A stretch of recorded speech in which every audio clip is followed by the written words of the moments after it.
that pig. 20. I've never seen nuts on a pig the size of those. He's got big nuts. I'll give you $20 if you touch that pig.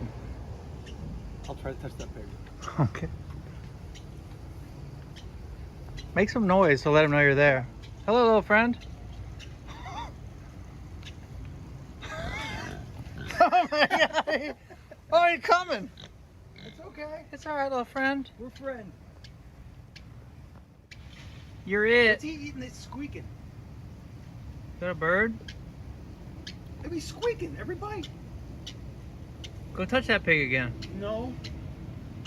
He turned around.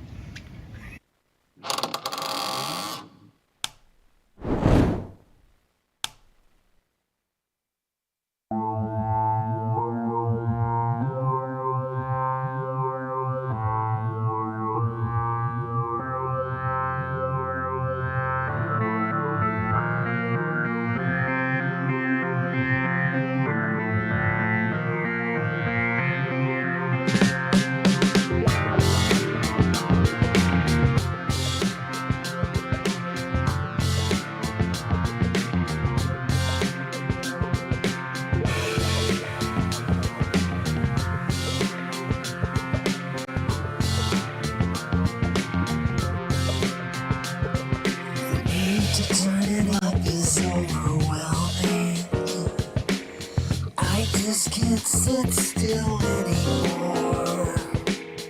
I wanna break things with my hammer.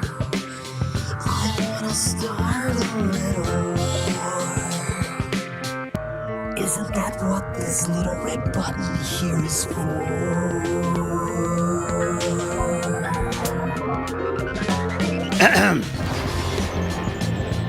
Oh, hello there. Welcome. Each and every one of you, individually, I'm speaking to you, not you. You. This is the Cirque Du Sirois show brought to you by your sponsor here. And I'm very happy to say that I am Cash Sirois, and I'm here tonight because I care about you. And if you want to be part of this show, you can send us an email at cirquedusirois@gmail.com and become part of this extravaganza. Why? Because it's the right thing to do. Mike Sirois is not here for show number 18. If you're just checking us out, by the way, this is still the beginning stages. We're just starting this thing out. I'm not doing the show myself, and I'm not going to pretend that I could. I have with me the great Dingu, Daniel Balis, in the frickin' house. What up? Yeah. It's weird not having Sweet Mikey here. Oh, just enjoy it. Really quiet. Enjoy the calmness. Although from what I understand, he's done more show prep for the show that he's not at by bombarding Madigan with suggestions, No way. jokes, and emails. You know, Yeah, you loves guys to can do whatever you send a want. damn You know, email. I'm not going to be there. You know, you do whatever you want. But I have thoughts. You should really do this at this time and then do this. I have some pre-show notes. Yep. So Mikey's not here. Yeah, You're here. I'm I am here. here. Madigan's here. Yep. And typically in a cockpit situation, you'll have the pilot and the co-pilot. And there's usually sometimes like a third person sitting back there. That they're actually the brains The of deadhead. the operation. That's That's right. probably The Madigan. jump seat. But then there's Yeah. that one dildo that has to ride standby to get to wherever he wants to go, and he's a pilot, but he's really not doing anything, and he sits in that dumb little jump seat. Mm-hmm. He's wearing his little wings, Yeah. like he's important, but he doesn't. It's effective to the Put me operation, in, coach. Not at all. We have that person tonight, and it is a long time good pal of mine, the co-host of the Dirtbag Culture Hour. You know him, you love him. You can't live without him. The one and only Jordan effing Richardson. That's correct. To my right. Hello, That's correct. Jordan. Hello, Daniel. Hello, Cash. Hey, buddy. How you doing? Thanks for that warm, sweet opening about how I'm a useless That's not what I heard. co-pilot for a mid-tier regional airline. Yep. Okay. Hey, nothing beats a Jet 2 holiday. What, That's right. Nothing. What beats more a did jet. you expect? Nothing. Yeah. It's an accurate description as well. So Jordan and I go way, way, way back. Cash, it was your first time meeting Jorts today. No. I've met him before. You have? Oh, yeah. We've met. Social But I just gatherings. don't know him as well. And I purposefully went into this because when we get to let's meet Jorts. Yeah. I want to go in blind without, I didn't Going whip kinda you with stuff. cold? Yeah, I want to do it live. You guys I were love it. Helen chatting. Keller, that hoe. You guys were It's- chatting a little bit before the show, getting to know one another. That's right. It was like a speed dating round. We did like 2 or 3 speed dating rounds. And I'm ready to have a cosmopolitan with you after this is over. Why do you have to wait till don't- after? That's not the way this show is. Is that what's in the water feature? We don't know what's in the water feature. He just spoke to water feature, Danny. I think that he was speaking to me and asking about the water feature. He knows the rules. I do know the There's rules. only one person allowed to communicate with such an important fixture of our live studio. By the way, we are live. This is live. We are in the Cedars in beautiful Southwest Dallas, I guess. Yeah. Just a short skip from downtown. Yep. And we're live every Tuesday and Thursday night right here on the CDS channel. You can watch us on YouTube, on Twitch, or on Twitter and Facebook live every Tuesday and Thursday night at 8 o'clock. Highly encourage everyone to like, subscribe, share any content that you see. Everybody's always asking me, what can we do to help? Man, seriously, share our videos. If you like something, you think something's funny, click the share button, click the like button, leave a comment. That stuff helps us more than you could even imagine, more so than throwing a couple of bucks in the tip jar, which we will get to that. encourage, and we will get to that in a moment. But I wanted to briefly talk a little bit about how Jordan and I cross paths and how we've remained close over the years, mainly and even closer, probably I would say in the last like 5 to 10 years.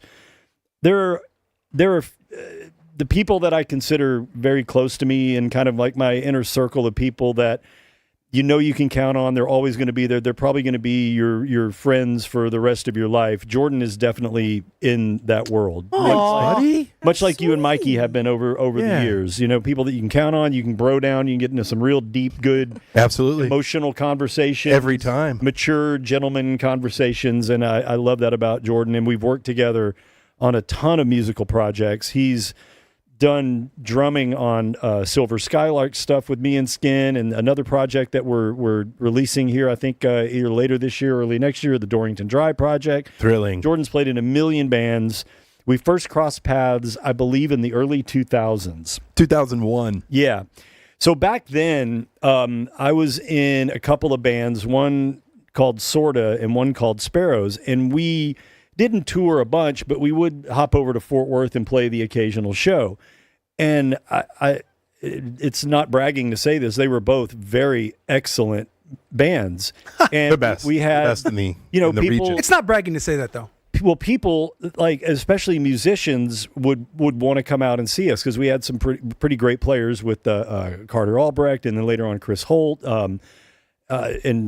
So it was kind of not uncommon for when we would play places like the Moon or the Old Rec Room to have a bunch of musician buddies that we got to know through playing the Fort Worth scene. And I think that's how I actually got to know and meet and become friends with Jordan. But the first time that I was aware of your existence was when you sent, or somebody in your band, you were in a band called Soviet Space. Oh, yeah. And he sent their debut CD, compact disc, up to the ticket. Entitled Whenever is Wonderful. Yes. And this was, the result that he wanted was to get it reviewed on our show. I mean, I don't know if that was the result I wanted. I think I didn't realize at the time that I was a cuck and that I just wanted that to happen. Yeah. Maybe I just wanted something to just brutalize because I looking back, I would have had to know that that's all that was going to happen. And I think a bandmate of mine, John Southard, shout out, buddy. We were both pretty hardcore P1s at the time. Right. So I knew that nothing like flattering would come out of it. I didn't imagine. Yeah, welcome to my world every Christmas. Yeah, I didn't imagine Greg Williams hearing this Oh, man, this is amazing. second wave. I love it. Don't like it. Yeah, Midwestern influenced emo pop punk band. Yeah. And for him to be like, huh, wow. You know what? Let me, before we get into, because we have to, get to bingo. a lot of stuff. We have to get to bingo and all that. But real quickly, I think this is a good way to check your credentials because this is something that Danny and I didn't know. Mikey explained it to us, but I want to ask the question to you to just see if the same answer comes out. Sure thing. What is a band? Oh my God. Great question. Thank you. He's been thinking of that all day. Roman in origin, probably. I feel like it's a collective of guys who. Yeah. I feel like it's a collective of guys or gals who all sort of, want each other in that way. Don't know how to really express anything inside of themselves other than, perhaps lyrically and through the gift of song. But it's a collection of people who call themselves friends, but they're really just unrequited lovers. That's what I'd say a band. Way deeper than I was expecting. The way that Mikey... On a quest for late night butt and free drinks. Absolutely. Yeah. At every turn. Band was spelled O-R-G-Y. That's Yeah, crazy. Pretty much. We were told It leads to that. We were told It's- a band is multiple people each playing an instrument together at the same time in order to create song. in concert, Oh! if you will. In concert that's with good. one another. All right, fair. That's But way better no, vocabulary. I don't. I like the ORGY thing. But Don't we all? Jordan, I've heard. from his humble beginnings in a small emo punk band in Fort Worth, he has gone on to do some pretty extraordinary things in the world of music, and that's one of the reasons that we like having Jorts up. And also, he's a wonderful human being, funny dude, and quite a damn good broadcaster. If you've ever checked out his podcast with TC Fleming, it's quite enjoyable. But his credentials. I mean, God, he went on to play in the band with Ben Harper. Has done a big, decent amount of shows with a Beatle, with Ringo That's Starr. right. I was in Ringo's band for a couple of years. Yeah. Cannot wait to hear about that. Yeah. it's And neat. It's cool. Yeah.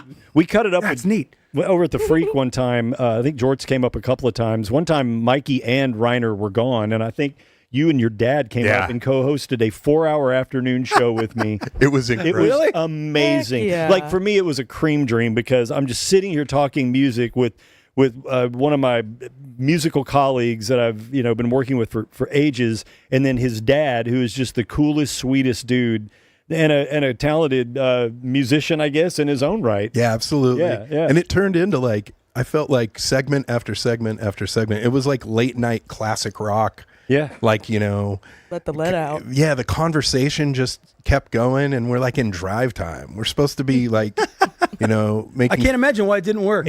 fart noises. And Freak management fucking hated it. Yep, that but sounds- it was good. Yeah, it was was good. You know what it was? We were doing a 4-hour podcast on Right. live terrestrial radio, and they were not pleased about it. Anytime you can ever give it to them like that, that's always. And I typically seem to be on that end of things. Yeah, in retrospect. But one thing, and before we get to set up Bingu, one cool thing that you have an opportunity to do tonight, if you're watching at home, is I've got 5 songs that I pulled, and Madigan has control of these, and we're calling this the $20 air drum challenge. Yep. So the first 5 people, we're going to limit this to 5 because this possibly ostensibly could go on all night. The first 5 people that donate $20 at some point during the show. Do you even know about this? Okay. Loosely, but not really. At some point during the show, Madigan's call, and it could happen at any time, she is going to call Air Drum Challenge. She's going to fire off a song, and Jordan, it is on you to perform 60 to 90 seconds of this song as... You've won a Grammy, correct? Yes. That's correct. So As a drummer. a As a drummer. Person is Grammy-winning already in. drummer. 4 spots left. He's played drums for the drummer of the Beatles. So Is that good? Is that good? it's not bad. Yeah. That means I can air drum. Yeah. Oh, I can. So you see the damn thing on your screen, the mayonnaise jar full of God knows what. You put your finger in there, and as long as a 20 is attached to it, at some point, hopefully we'll get five $20 donations. And if we do, you're going to hear Jordan or watch Jordan air drum to 5 songs that I have personally curated. And good luck with that. Oh, 3 great. spots left. Oh, sweet. 2 Okay. spots left. Okay. It's going to be some kind of German fusion. 1 spot left. Oh, my gosh. Do I get the dough? That's the pressure. Or is it just going it back? Of course in? not. You get nothing. Remember when you said you'd share your proceeds with charity? It's my Make-A-Wish. Cool. That's great. Those All right, our spots are full. those lime-flavored Topo Chicos don't pay for themselves, pal. It's delicious, though. All right, so that's Jorts, and that's a little challenge that we have. And thank you already for folks that have decided to throw some cash in the tip jar. Yes. But there's more. So, Madigan, whenever you want, you have a song ready and say, air drum challenge. And whatever we're doing, you have to stop in the middle of it, and you got to saddle up. Okay. Get your Iron Cobra Yeah, that's all ready right. to go. Get That's that thing right. loosened up. Get Put on my drum gloves. yes, your drum gloves, and Yeah, get you your brought ass the to work. gloves, right? My drumsticks made by the Easton Company. Yes. Easton Baseball Oh, really? Hat Company, like Lars Ulrich. That's good used grip. it. There you go. That's good Yeah. grip. Yep. All right, well, let's get Bingo started, and Yeah. then we are at your mercy, Madigan. Bingo. It's bingo, but it's bingo. Anybody Well can said. Yeah. Thank you. Well, I mean, I think I said it all. It's in the name. 100 people can get in this and play this game because of Aaron Kelly Legal. Yes. AaronKellyLegal.com, extra E. Aaron Kelly with an E before the Y, legal.com. The greatest defense lawyers in Dallas, the official defense law firm of the Cirque Du Sirois show. You know they're busy. Oh, they're, yeah. If they know us, With our they're audience? going to be busy. 469-630-1949 is the number. Put that number in your phone. They are, well, go ahead. You got the number right? Make sure. Yep. Yeah, for this one, we do know. Okay, Your 19. This is one that was silly right. ass is gonna end up in court for something you said or something you snort. You need the extra E to be free like an eagle, and you need the E for Kelly Legal. KellyLegal.com. How about that? That's beautiful. All right, so everybody at home, the code is going to go up right now. The first 100 people can get into it. You need an X on your Bingo card, so weird stuff is going to happen during the show. I'm assuming intern is on this. Yes. Okay, so as things happen, I would guess air drumming is probably on it. I don't know. But the first person to get an X wins the prize of the evening. It's here in the Globe. Uh-oh. Dun, dun, dun, dun, dun, dun, dun. Your laptop is covering it. Ta-da! The Yeti style Cirque Du Sirois Kelly Legal Yeti Cup goes to every champion. And it says Bingo Champion of the World. Everyone that wins this thing, there's only one every night, every Thursday night. Thank you, Aaron Kelly Legal. Thank you. That is going to the champion tonight. That is a prize. Oh, this thing can, this will keep the hot side hot and the cold side Like, cold. this It's isn't- the McDLT of cups. Yeah, Yeah, this let 'em isn't hold it. some It's heavy. bullshit cup. This is like Yeti style right there, man. Feel Wow. that. Oh, that's some substance. That's right, it is. That can hold a bevy right there. Yeah, that can. That'll keep your vodka soda nice and chilly. Yeah, that can swing at like 2:45 in the morning. Yeah. Oh, yeah, also as a weapon. That's what I said last week. Yeah. Right. That's why girls buy Hydro Flasks and Stanleys. Launch that fucker through a glass coffee table in a terrible, useless argument with your wife. God damn it! And then when you get a terrible, I come home when I want. and then when, somebody, Back off, Doreen. and then... And then when somebody wrongfully accuses you because of your, using that as a weapon, you call Aaron Kelly Legal. You get out of the whole. You go 100%. Free like an eagle. and then you're okay. Get my guitar out of the garage. I'm getting the band back together. Great, thanks. Cliff's going to be in it. Cliff is in every band. Also, we are going to have you people tonight, and People. we've got You some- people. What do you mean I by know. that? I know that we have some audio messages already in queue, and you can do that via Discord, which is super fun to do. I love the talkbacks or the checking our Cirque du Sirois voicemail. That's fun. But yeah, any comments that you may have, throw them in there on what's the best way to do it? Twitch, YouTube, either one. Discord. That's where you want we them, have right? a specific chat for talkbacks that's set up and ready. Literally, you just hit record, talk right into your phone. It goes right in there. Right. It's super easy. That's the best place to do all your subversive activity. And It's you can Discord? I have a join lot our of that. I've heard about Discord. that. But if you've got Through you may have some This is subversive. may have some cool music industry questions for Jordan that he'd probably love to answer. Load them up. Yep, load them up. We will save those and do that. By the way, the super chats. Texas Carter did have a super chat saying Mike Sirois takes the year off and still needs a vacation after 17 episodes of his new endeavor. Yeah, Just sounds saying. like him. I pay attention to the super chats. And you know so, what he's doing? He's playing golf. He went to Atlanta to play Once golf. Check again. engine light Yeah. came on and he ran. Yeah. This Golf is episode take- 18? Yeah. 18. 18 wow. shows, and he's 18, already you know what You're in the 18 first means? 20. Wow, I'm in the first 20. And Yeah, top 20. And I'm legal. 100%. And free like an 18. eagle. Yeah. Yeah. Yep. And just think, if you came back, I don't know, a week and a half, you could be old enough to have something other than your Topo Chico. Ooh, I'll be back then. Yeah, Hey, be come back in back. 4 shows. And if I was at the last show, you know, that would have been right up someone's alley. Boy, If I somebody's was- been if watching it the was on shows. Show 17. We'll That's get, it? We're good? We'll get to the Epstein We have files later. begun. Yeah. 100 people are in. There's only 100 spots, and Congratulations, God love ya. everyone. spots are filled. Incredible. Let the bingo begin. But before we get to Smooth. before we get to, we're going to try cash considerations again tonight. No, thank God. We only had, I Or think, not, thank about God. 30 seconds for cash considerations on Tuesday. We opted to pivot and go in a different direction. We promise we will deliver on that tonight with our custom-made show open, our custom-made segment open Wait. for cash considerations. Just wait. Everybody wants to see that Oh, I'm again. sure. Yeah. Oh, Hell, there might even be new images with all of Mikey's input over the last 24 hours. But first thing, we need to discuss something that's pretty special that's happening this weekend, right, Kat? We have been talking about this for a while now. Our boys at the BG Development Group, Rich and Grant, if you want to live your real estate dream in Texas, now is the time. This Saturday, coming up, we've told you about them. Your Texas lake life dream is possible. But you need to contact these guys because this Saturday, July 19th, is the day, Daniel. So this is land that has never before been available to the public. So for the first time, you have an opportunity to own a piece of property on Possum Kingdom Lake. This is incredible. They've got half-acre lots all the way up to 4-acre lots, and they can be yours for as low as $39,900. That's $39,900, under $40,000. The thing is, though, you got to show up to the sale this Saturday. And the only way to do that is call this number right now. It's right on your screen. It's coming right out of my mouth, 972-945-0870. Tell them Cirque sent you, 972-945-0870. That Cash? number is specific for the Cirque show.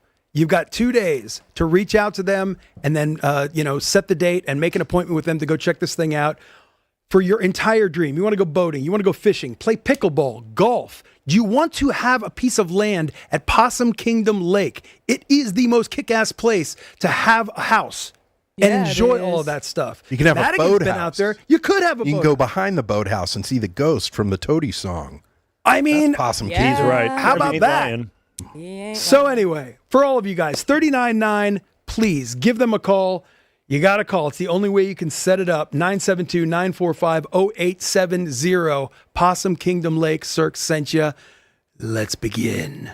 It's time for... What? A drum solo. Oh, it's yes! time for a drum solo. I was about to do cash Right. consideration. All right, how's this gonna work? This is going to be better.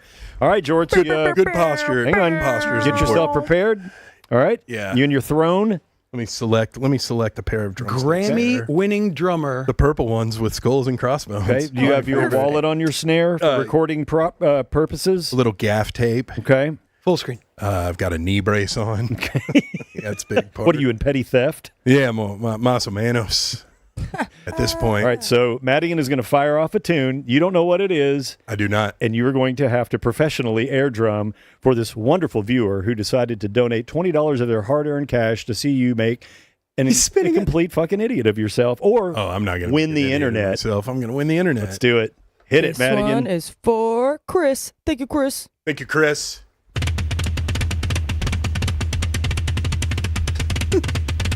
Sorry, you got to get the feet. Get the feet. Oh, yeah, you got to get the feet. You can do a wide and get the feet. There he is. Where's the cymbal come in? Somewhere here. There it is.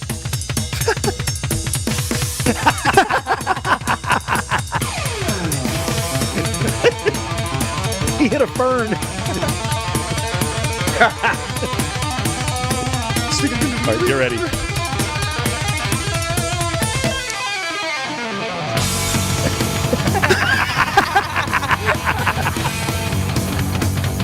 China behind me, There it is. hanging from a chain.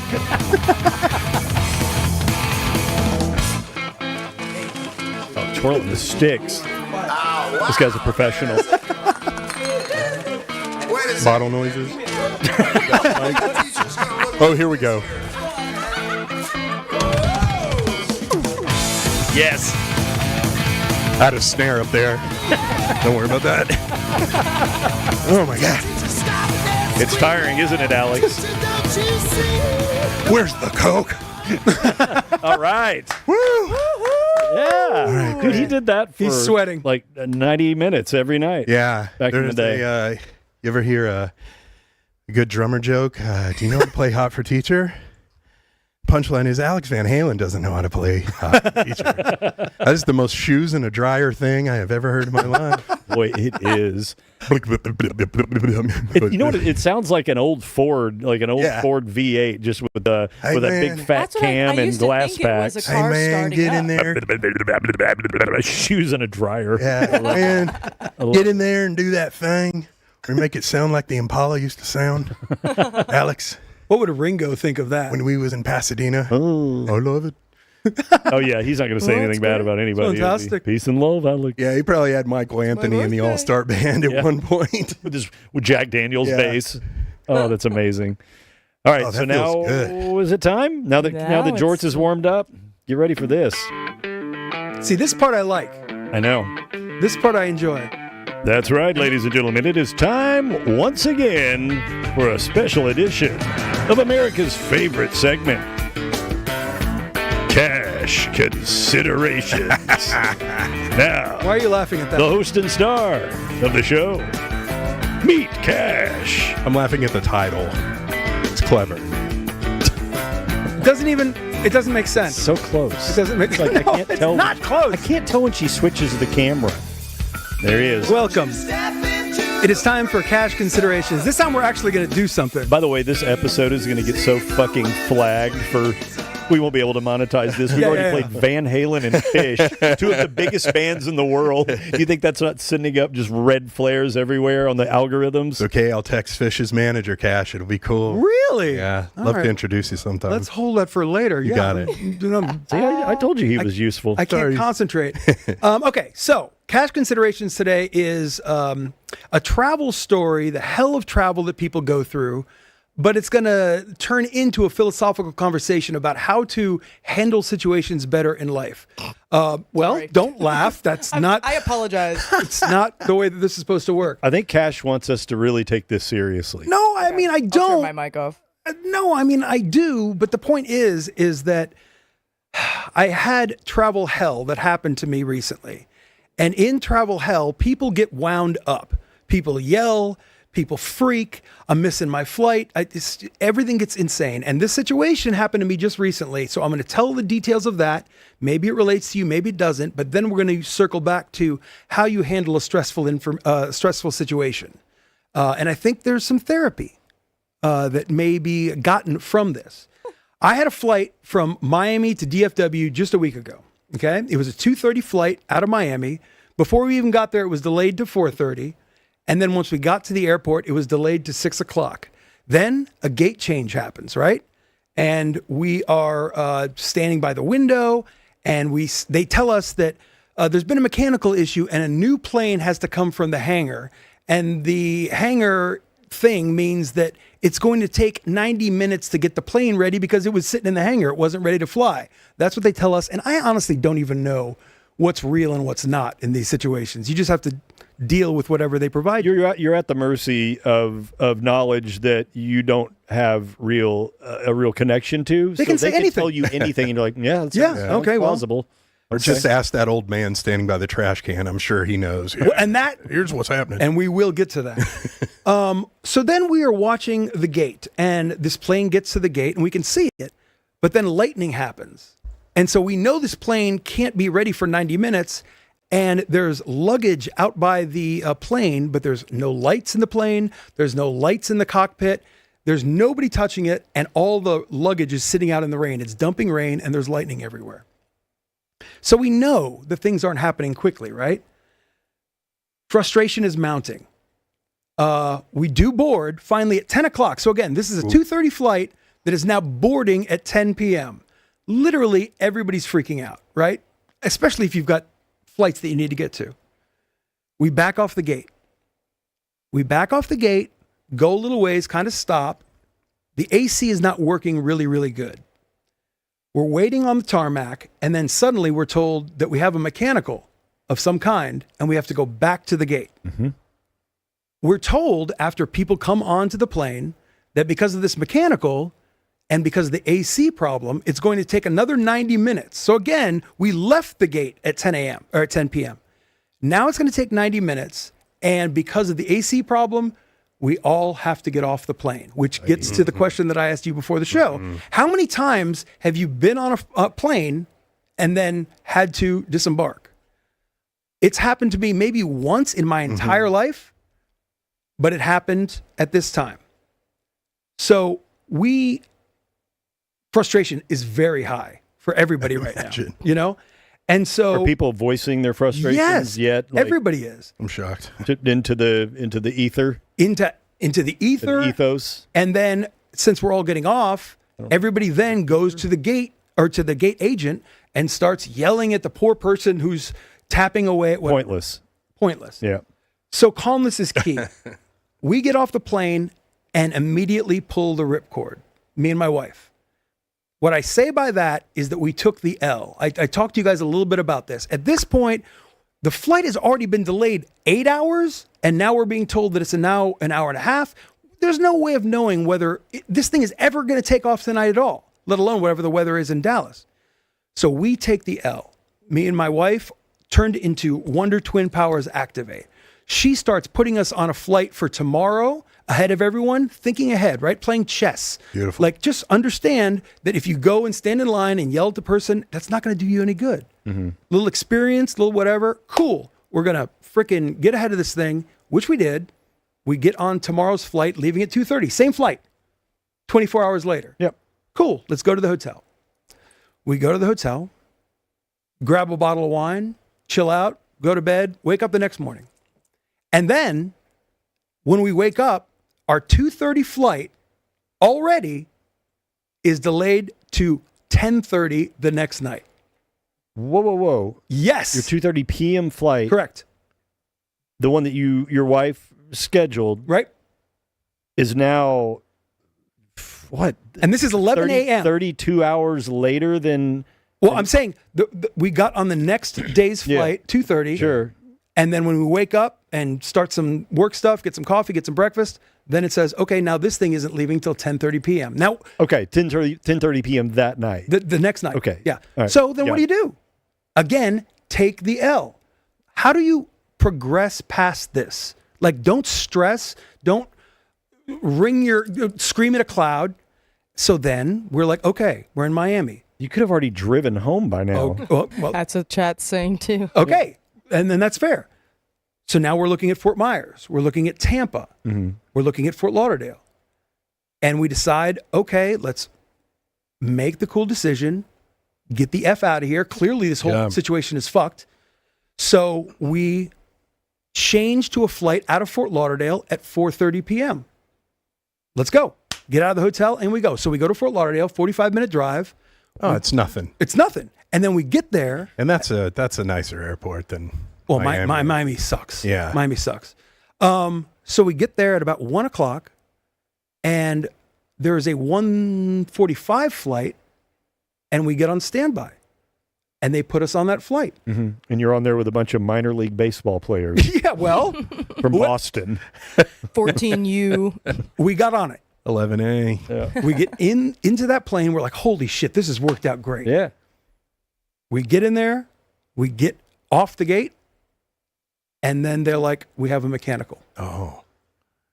And they take us off the plane again, which is why I was asking. Wow. Which is why I was asking you how That's many times crazy. in your life you have been taken off the flight. 3 to 4 In your life. And there was a period of about 5 to 7 years where I was flying Constantly. I know you guys travel a lot too, but constantly. Right. Constantly. So inside of 24 hours, It's epic. we were on the plane and taken And it off. happened again. And it happened twice. And now you're in Fort Myers. No, we were in Fort Lauderdale. Fort Lauderdale. Okay, never mind. Anyway, net, we got off. We did get back on, and we ended up taking off, and we ended up landing in Dallas before the sun went down, which means 6, 7 o'clock. Sure. Yeah. And again, the original Or flight. hell, 8:45. Yeah. To be honest, I don't even know. Yeah. Fireworks start at 9:15. The point is that we still got home before. Remember, the original flight from Miami wasn't supposed to leave until 10:30 p.m. Yeah.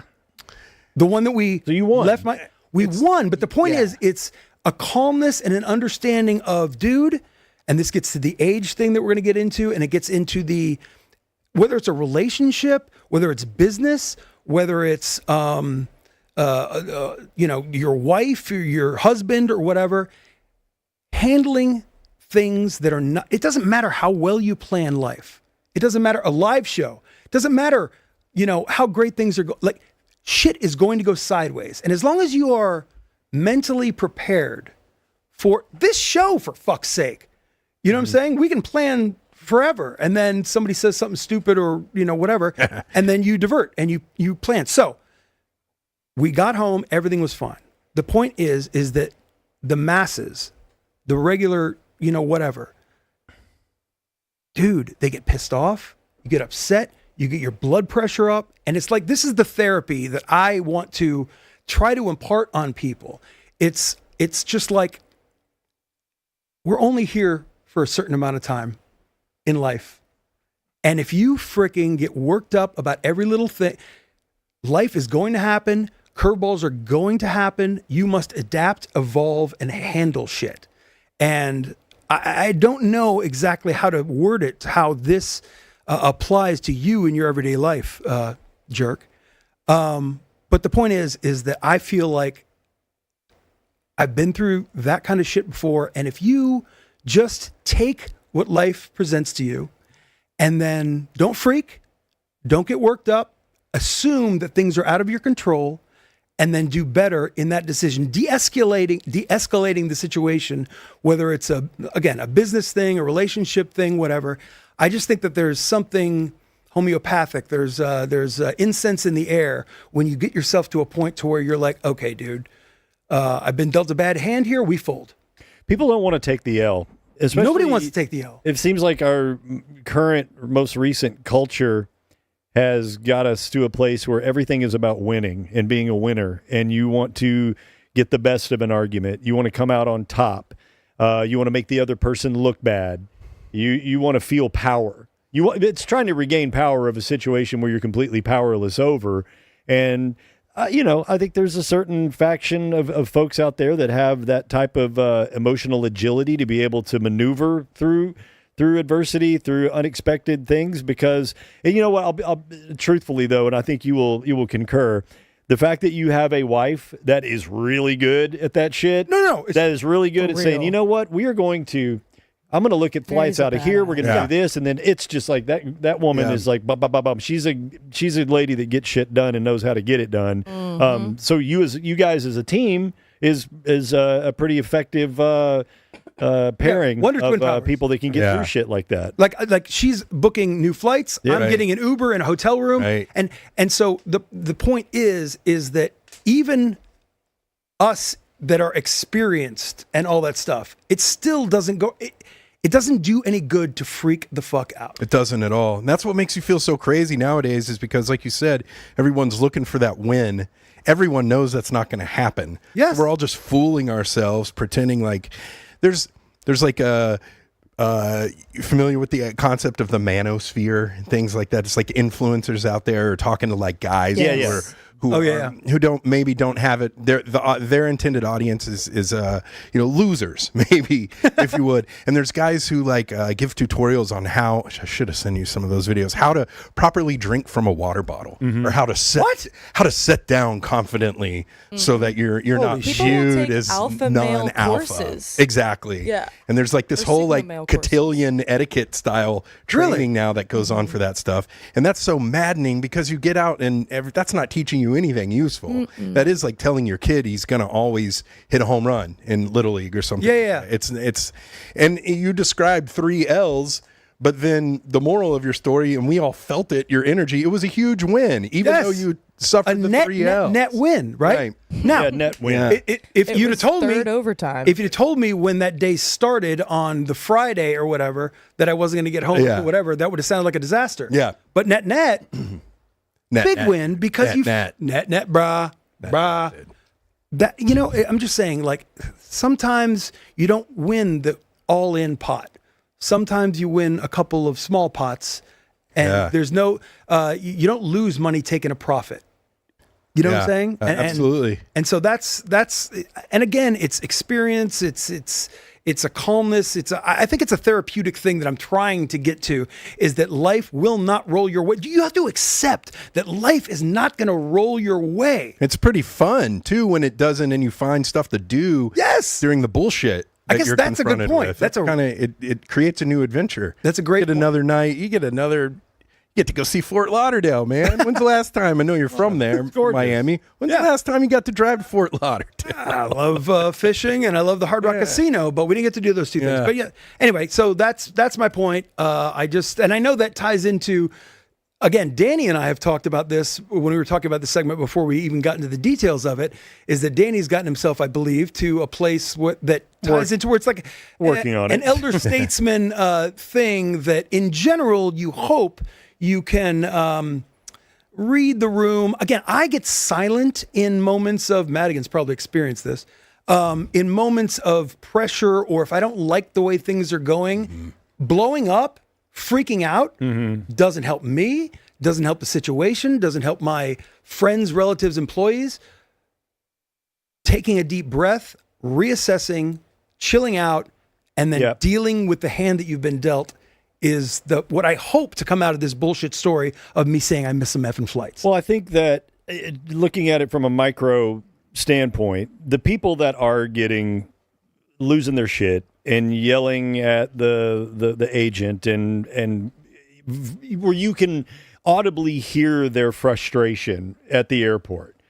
The people that are just kind of like not responding maturely, or they're just kind of losing their shit. And I think that comes down to the idea that we all for whatever reason have certain triggers that get our emotions heightened, that gets our blood pressure up. You know what gets my blood pressure up? A drum solo. Wow. I mean, yes! You told me whenever I wanted. Yes, you did, and I can't think of a better time to have an air drum solo than right now. I was just going through my head thinking about what airport security is like. And I know. I was starting to freak out a little bit. Now you got to hop back on the throne, bro. Let me get on that conveyor belt of love. Are you ready? Let me take my laptop out of my bag real quick and let's run this. Laptop out of your bag.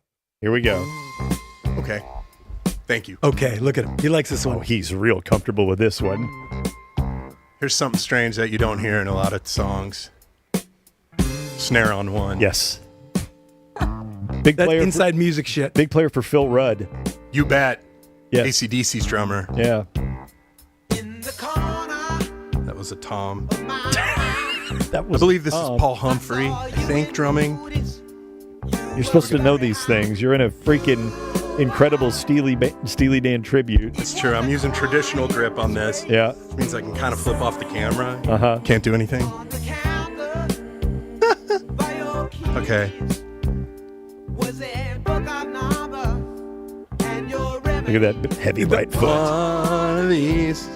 The whole camera's moving because of you hitting your bass. Now compared... Yeah, they love it. It's bass vision. For all your audio listeners, bass kind of vision lighten up, kind of open up. And the scat and gackagoon.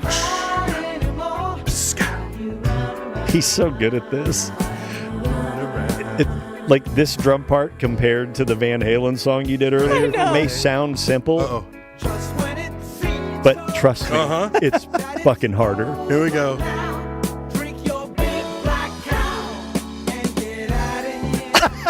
Scooba dooba dooba doo doo doo.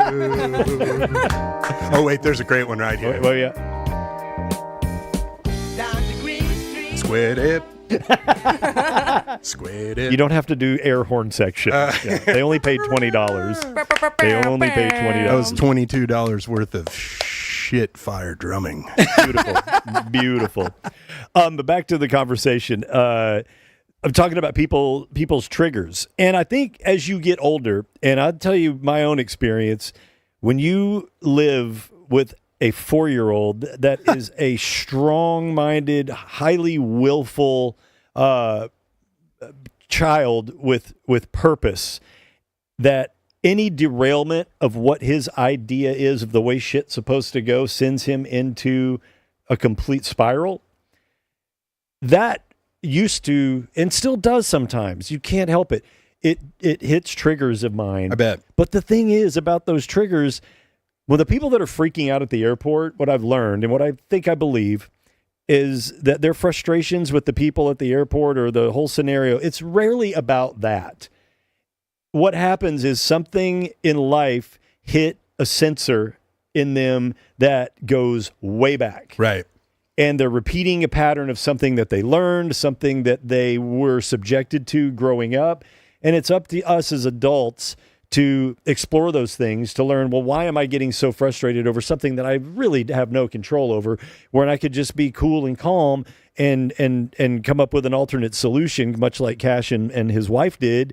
Because I can tell you this, no amount of me worrying about what's going to happen on Cirque the next day, falling asleep, or worrying about what's going on in the world right now, or worrying about anything has ever changed the outcome, ever. Yeah. Any amount of stress that we put ourselves through, it's never changed the ultimate outcome. And you get to a point in your life where you kind of, unless you just want to be a fucking miserable human being the rest of your life and just keep repeating old patterns, you learn how not to react to situations, but to respond to them. Yeah.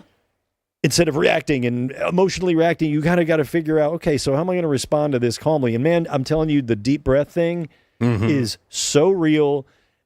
If I'm ever feel like Malcolm's about to hit one of my triggers by something that he's doing, the first thing I try to remind myself of is to take a step back, maybe even walk out of the room and say, Dad's about to get frustrated. I need a minute. Yeah. And I will let him know that, to know, hey, I'm trying to set a fucking example that you can do this too. Step out of the room, go in the bathroom, take 3 deep breaths in a vape hit, and go back out there. All right, now what can we do to get through this together, you know? Now that I got my cocoa mint, I'm ready to... Yeah, and it's a great learning moment, so he won't like take his shirt off at Boston Logan someday. No, exactly. You know, when, they aren't having those There's a- tantrums. yeah, They're like, you're Dad, right. can I have a moment? And you're So- like, yes. Yeah, so clearly, the people that are losing their shit, they grew up seeing that. Right. That's a Yeah. familiar thing. It's a ritual that they've kind of adopted as their own way of And you're in managing crisis. And the airport's a diorama of literally every kind of person that's alive. Yeah. now. Oh my God. So yes. for all of the freakouts, there's a lot of people doing breaths and everything in between. But you're thrown into a situation like post-security check.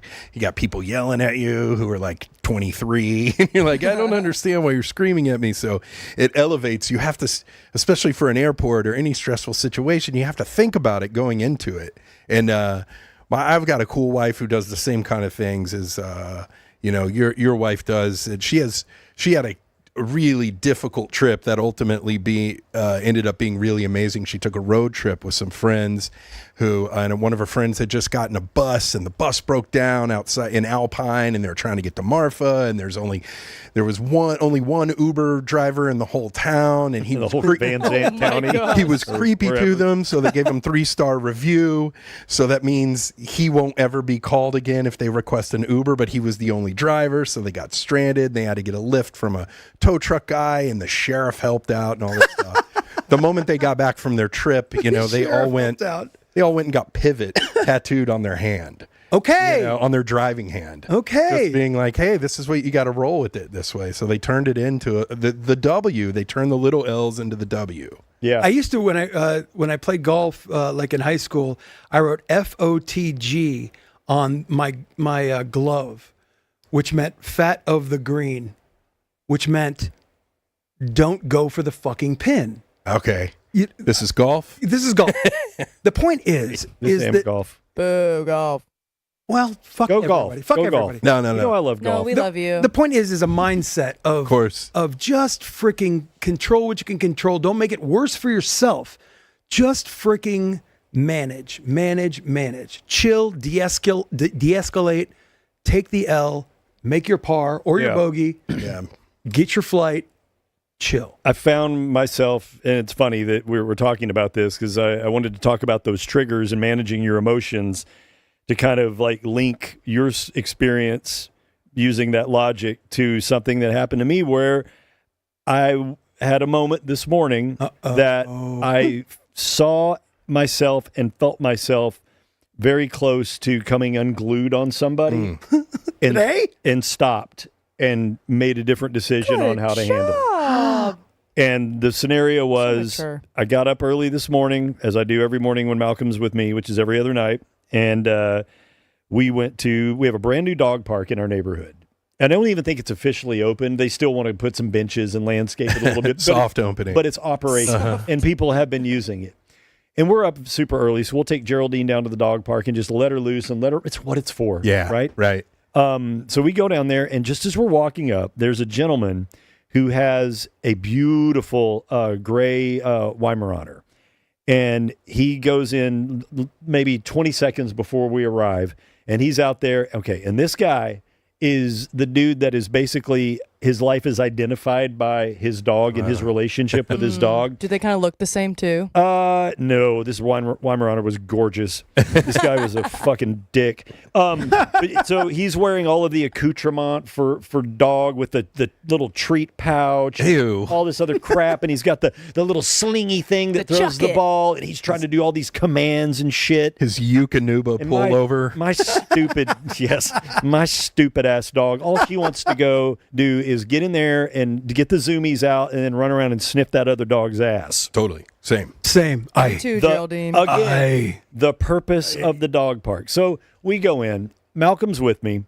My older son Josh is in town for the week from Nashville, so he's with us as well.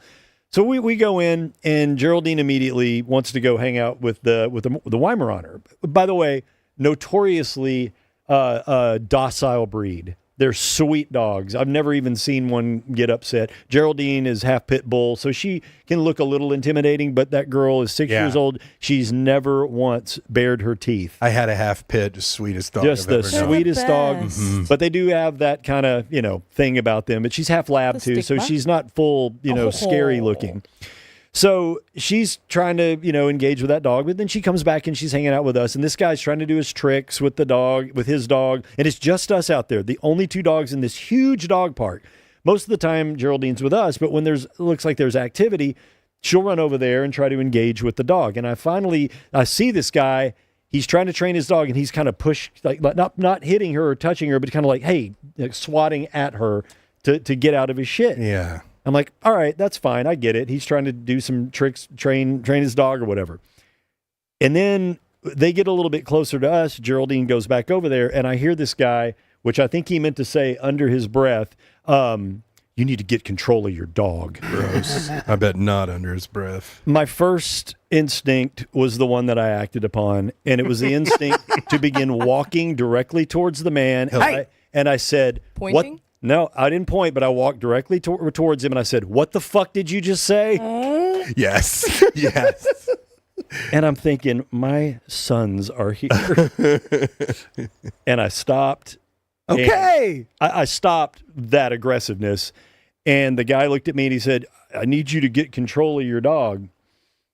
And I told him, I said, okay, listen, I realize that you may be disappointed that you are not now able to have the private training session with your dog that you had hoped for. I understand that may be frustrating. Yeah.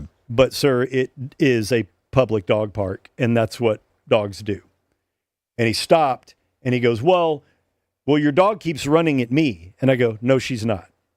My dog is running to try to engage and play with your dog, which, again, is what this dog park is for. It is a dog park. He switches again to try to find another thing to argue with me about, because those two elements of logic he didn't have an answer for. The third one was, well, it's not a place for children. What? I almost went back to the what the fuck did you just say? Yeah. Malcolm human is being lunging at could've this been. man. And then I said to him, I said, sir, and he goes, and I go, hang on. And he goes, I've seen kids get bit at dog parks. And that's when I said, sir, who's going to bite my kid? His own dog or your vicious, mean Weimaraner? I go, if I felt like my child was in danger, he wouldn't be in here right now. Yep. And he just kind of looked at me and he went back to doing what he was doing. And as he walked off, he goes, you're right. It's a public place. And that was it. He took his L's. Yes, gentlemen. Turned him into a I think we everybody was a winner here. I think we were. I is wish that I hadn't awesome. dropped the F-bomb and been Sure. a little aggressive. But hey. But look, I got was the point It's across. a small L. But he it was did. kind of building up to that by being, you know what, lose the fucking dog outfit. Yeah. Be a Literally. person. Yeah. You're like Take your merce off. like the guys that dress like Lance Armstrong when they want to cruise around White Rock. Oh my Like this guy was gosh. doing that within the world of They have canines. no circulation in their legs from those shorts like- and socks. So I already had no running into with a the- treat in his hand. Yes, I already Like had he's no the- patience for that dude Come on, Peaches. when I got there. Get kid. He did have a beautiful Just dog, come. and I love Weimaraners. They're so cool. I know they're so gorgeous. beautiful, and I bet it was the sweetest dog ever. Yeah, it was great. And it wanted to play. You know what the funny thing is? That dog wanted to play with Geraldine, and he kept saying, no, more tricks. We got to do Yeah. more shit. Do a flip. We got to get out of here at noon. You have an appointment to do some black and white photography wearing a suit. Yes. What was that guy? Bill Wegman or something? Yeah, I The don't know. Weimaraner books? Yes. And coffee table books That's for a deep. idiots. That's a deep cut. Anyway, but yeah, I get it, man. You know, we're all whips. We're all works in progress, and we're trying to get better emotionally and manage our shit better. And I think it becomes easier when you get older, because I think when you get older, you realize that the old ways just no longer serve you. So you start seeking out ways to improve. Yeah. And I don't know if I don't know if it's like that for people in their 20s. Madigan could probably speak to that, but I know you've had your share of therapy and are very open in speaking about that stuff. But do you feel like you're searching for like a level of growth and maturity that we're kind of kicking around right here, or are you just trying to get through the day? I feel like my generation overall, we're a little bit more anxious and more aware of our emotions, because that's kind of more what we were taught. So everybody is like trying not to be in anybody's way, like over apologizing in a way. Really. And I wouldn't say like the younger of Gen Z, they have a lot of fucking confidence, but I feel like at least me and my friends, we over apologize a lot. And so we've tried to take more authority and stand up for ourselves, like not only just as women, because you can get stepped on a lot, but I mean, I'm a big woman. I don't get stepped on as much, but I still have to stand up for myself sometimes. And I feel like over apologizing is not the way to grow confidence either, right? Exactly. It just shows them that you will do what they want. Yeah. And so a big thing that I've worked on is compromise. Finding Yeah. compromise with people. Like no one's going to disagree with the compromise. Like it's when you try to fully take over that intimidation happens and the negativity gets passed upon you. So I always just try to meet in the middle. Yeah. I Eat feel that old Georgia pine. Let me ask you this, based on, because your parents are, I think, around my age, maybe Cash's age, in their 50s. Do you feel? They're not my age. Do you feel like? Doesn't make younger. you don't even know what he's talking about. younger. Do you feel like, as a young woman growing up in this current society, that you have more agency to be open about your emotions than maybe we did when we were younger? Do you think that the Definitely. climate, it kind of is where it's not perceived as weakness anymore? Whereas when I was a kid, that if you showed emotion or felt anything that made somebody else uncomfortable, Yes. then that was perceived as weakness. And now I think it's kind of, the tables have turned, where we're at least getting to a place where those things are considered actual strengths and beneficial. Yes, acceptance is now very much looked at as a strength. And sorry to quote Taylor Swift, but she has a line that says, shame never ever made anyone less gay. And I think of that in so many different like shame has never fixed the problem. It just makes the person feel worse. So I feel like there is a big level of acceptance now, because I mean, every parent wants the best for their kids, but culturally it was different, and scientifically there weren't as many like projects out there and research. And so like now we can kind of really, like the type A people can really see it black and white, and like, oh, this is a problem. This does affect the people that we love, and there is a way to fix it, than it was viewed as a weakness, if that makes sense. Sorry, I kind of just No, it talked in does. circles. No, Yeah, it it makes does. sense. Yeah, that's great. Okay, I arrived good. at some of those things kind of that direction. I wasn't the guy who's losing his shit in the airport. You're kind of in the middle. You're not Gen X. You're Gen Y, right? Would you say? I Or think you- Gen Y, I think elder you are. millennial, whatever they call that, Yeah, born yeah. in 81. So Okay. this lost ground when it comes to generational definitions, which are kind of funny anyways. It's fucking weird. You see it, but it's Yeah. so quick to just lasso someone and say that they're this Yeah. and make those generalizations. And then the nuance gets discussed after that, but you have to almost make apologies for the nuance. I meant But- it strictly as far yeah, as like an era but when you for were where born, I'm born, yeah, it's somewhere Y, I guess, Yeah. or elder millennial. But I it's a similar thing as Madigan. I was like a people pleaser, and I would apologize a lot for that because I was kind of the baby in the family. I would watch Me my too. my teen sister argue with my parents, and then I'm just like, why can't we, Yeah.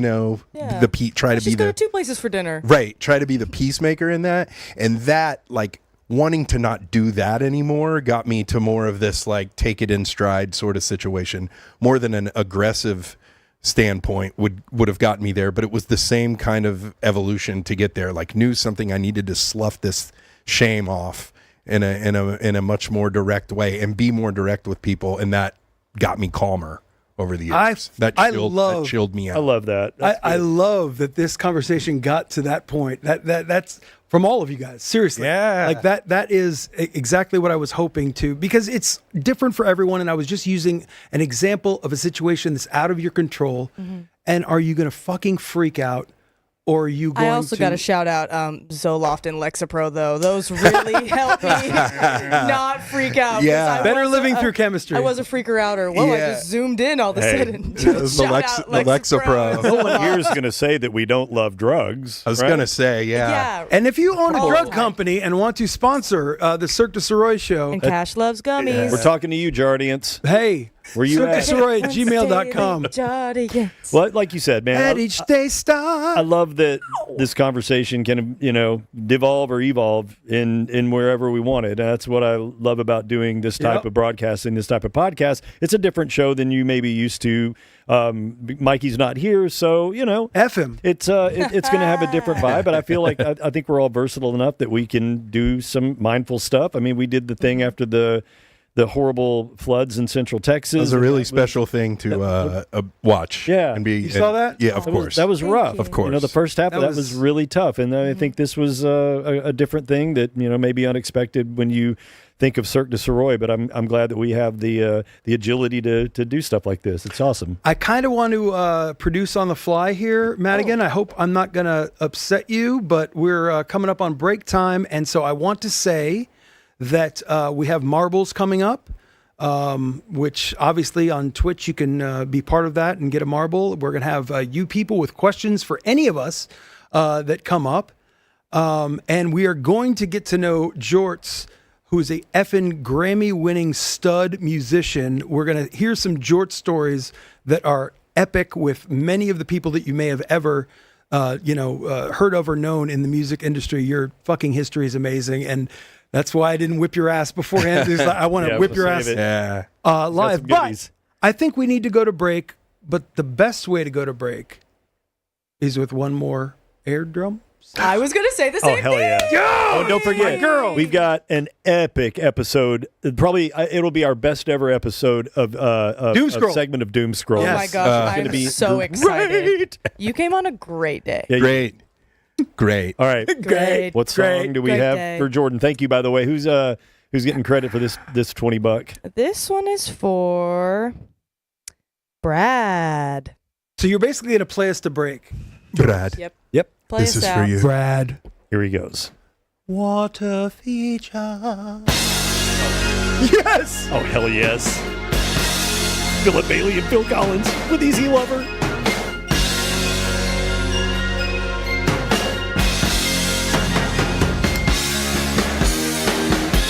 How do you know this?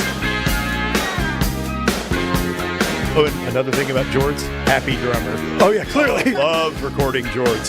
Who wouldn't love to do this? I want to do that.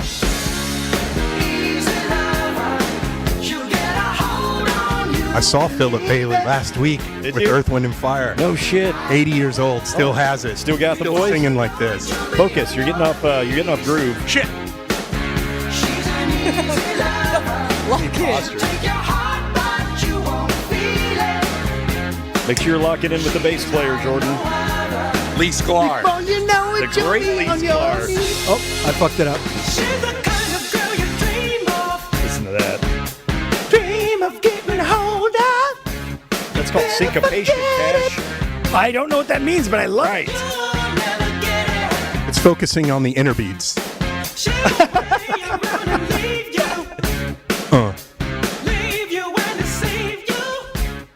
And there you go. Bye. See you in a minute. I'm sorry I didn't make it to the big.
Let's continue, Daniel. Hello. I'd like to send out good vibes and some heartfelt empathy to Audrey, the mother of our son, because tonight I learned via FaceTime in our nighttime chat that we do every night that he's with her, that he, for dinner, ate an entire bowl of refried beans. And because of that, Beans. I want to send you good wishes since you have him this weekend, because it is going to be a weekend filled with Ripper Magoos. Welcome back to part 2 of Beans. episode 18 of the Cirque Du Sirois show. Myself, Dingu. We got Cash over here, and our good buddy Jordan Richardson, also known as Jort, very capably sitting in for Mike Sirois, who decided he needed to take a vacation. He's getting refried. less than 3 months into our experiment. This here. is exhausting, Danny. How could anyone be here for... Oh, I can't talk. I mean, it's just continuing the tradition of the Cirque show. Yeah. It's like a lot of vacation. Yeah. A lot of off time. I mean, we're still here. There were a lot of Saturday afternoons that I was disappointed when I was tuning in. You mean you were pleased? Yeah. You said that wrong. I was disappointed that you guys weren't there. That's what I mean. Because there was a lot of Well, luckily a lot of breaks. the DFW chat thing still thinks we're on the yeah. All right. Anyway, I know what you're talking. yeah. Okay. Yeah. Like your images still come up. Yeah. Saturday at noon. On the Oh, man, on the Sports Day app. Yeah, Sports Day app. That's amazing. Well, Yeah, I bet there was something that happened last week. The new show was featured on that site, but still on Saturdays. that was right? that was something. Yeah, Yeah. yeah. That was something. It was brought to my attention many times that our big article that Michael Hogue did on Cirque Du Sirois in the morning news was featured prominently on the Ticket Sports Day app. So when people were listening to the musers, it's like, there's this article I need to read about Cash and Mike and Dingu. We got a lot of screenshots sent to Twitter. It's all good. Yep. Yeah. It's all good. It's all good. All right, Look, if it weren't for the ticket, we wouldn't be able to do this. 100%. Nobody would know who the hell 100%. we are. 100%. All right. So Jorts is sitting in for Mikey. And This is the segment I'm most excited about. one of the great things about Jorts is one of the many great things about Jorts is he's one of the few that were able to parlay a local music career here in the DFW. You're a Crowley boy, right? Crowley. Yep. I'm an Crowley. Eagle. I'm an 817 Eagle. kid, Fort Worth kid, cut his teeth over there. But he was able to kind of parlay that into an actual real professional music career for a very long period of time. And we're talking about touring with legit real bands and legit real artists. Not that if you play in and around the Dallas area, you're not legit. And I hate the term local music. Of course. I just don't like it because the something about the word local means you suck. Right. That you're not good enough to have made it. Yeah. And I think that's just so ridiculous. So anytime there's hey, it's the local show tonight, that just, to me, that gives people, it inspires people to not want to listen. If you want to say Texas or North Texas music or something like That's that, a I think great that's point. fine. But I just hate the term local, just makes it sound lesser than. It's been harder to pinpoint, but I know exactly now that you say that. That word specifically is a little gross. Yeah, and it's not intentional. Right. Because, yes, we are local. We live here. We play here. So I guess Leon Bridges is local music. It's true. Right? And he reps it so hard. He really does, man. Which is awesome. The new single dropped with the Gutierrez Hermanos. Yes, Gutierrez. Really cool. It's really cool. Really cool kind of Border Town sounding track. Check Who that out. runs Border Town? But one of the great things about having Jorts in is he's got On tons of Thunderdome. stories of being, in that industry for a great number of years. And I don't want to just put you on the spot and say, be funny, tell us funny shit. You want me to air drum? But we're going to... we got at least 2 more of those At least coming. 2 more. Yeah, at least 2 more. Kidding. And thank you to those who have donated to the Jorts Air Drum Fund. Yeah. But go ahead, Tip Kat. jar is still open. I do want to lead you into stories with one that I know that I have not heard that Mikey loves. Okay. And I want to lead into it in this way. I've got a friend of mine, Cameron Gott, who is a video Yeah. effing genius. Shout He out is Cam. super connected to a bunch of Texas artists. He's very in with Robert O'Keefe. I met him the other Cool. day. Yes, he's an incredibly talented dude.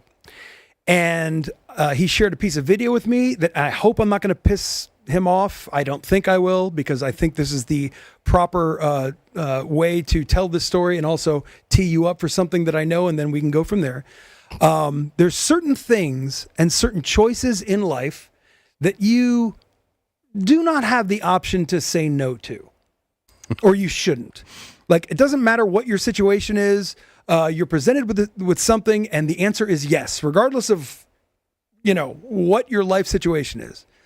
And he was shooting some video behind the scenes with Willie Nelson.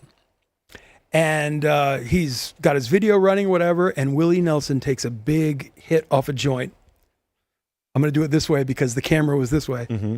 And he takes a big tug, the video's running, and he takes it and he goes, you want this? And the camera goes, and it goes down. And when Willie Nelson hands you a joint, Yeah. you smoke that joint. Yes. Okay. I mean, Hey. okay.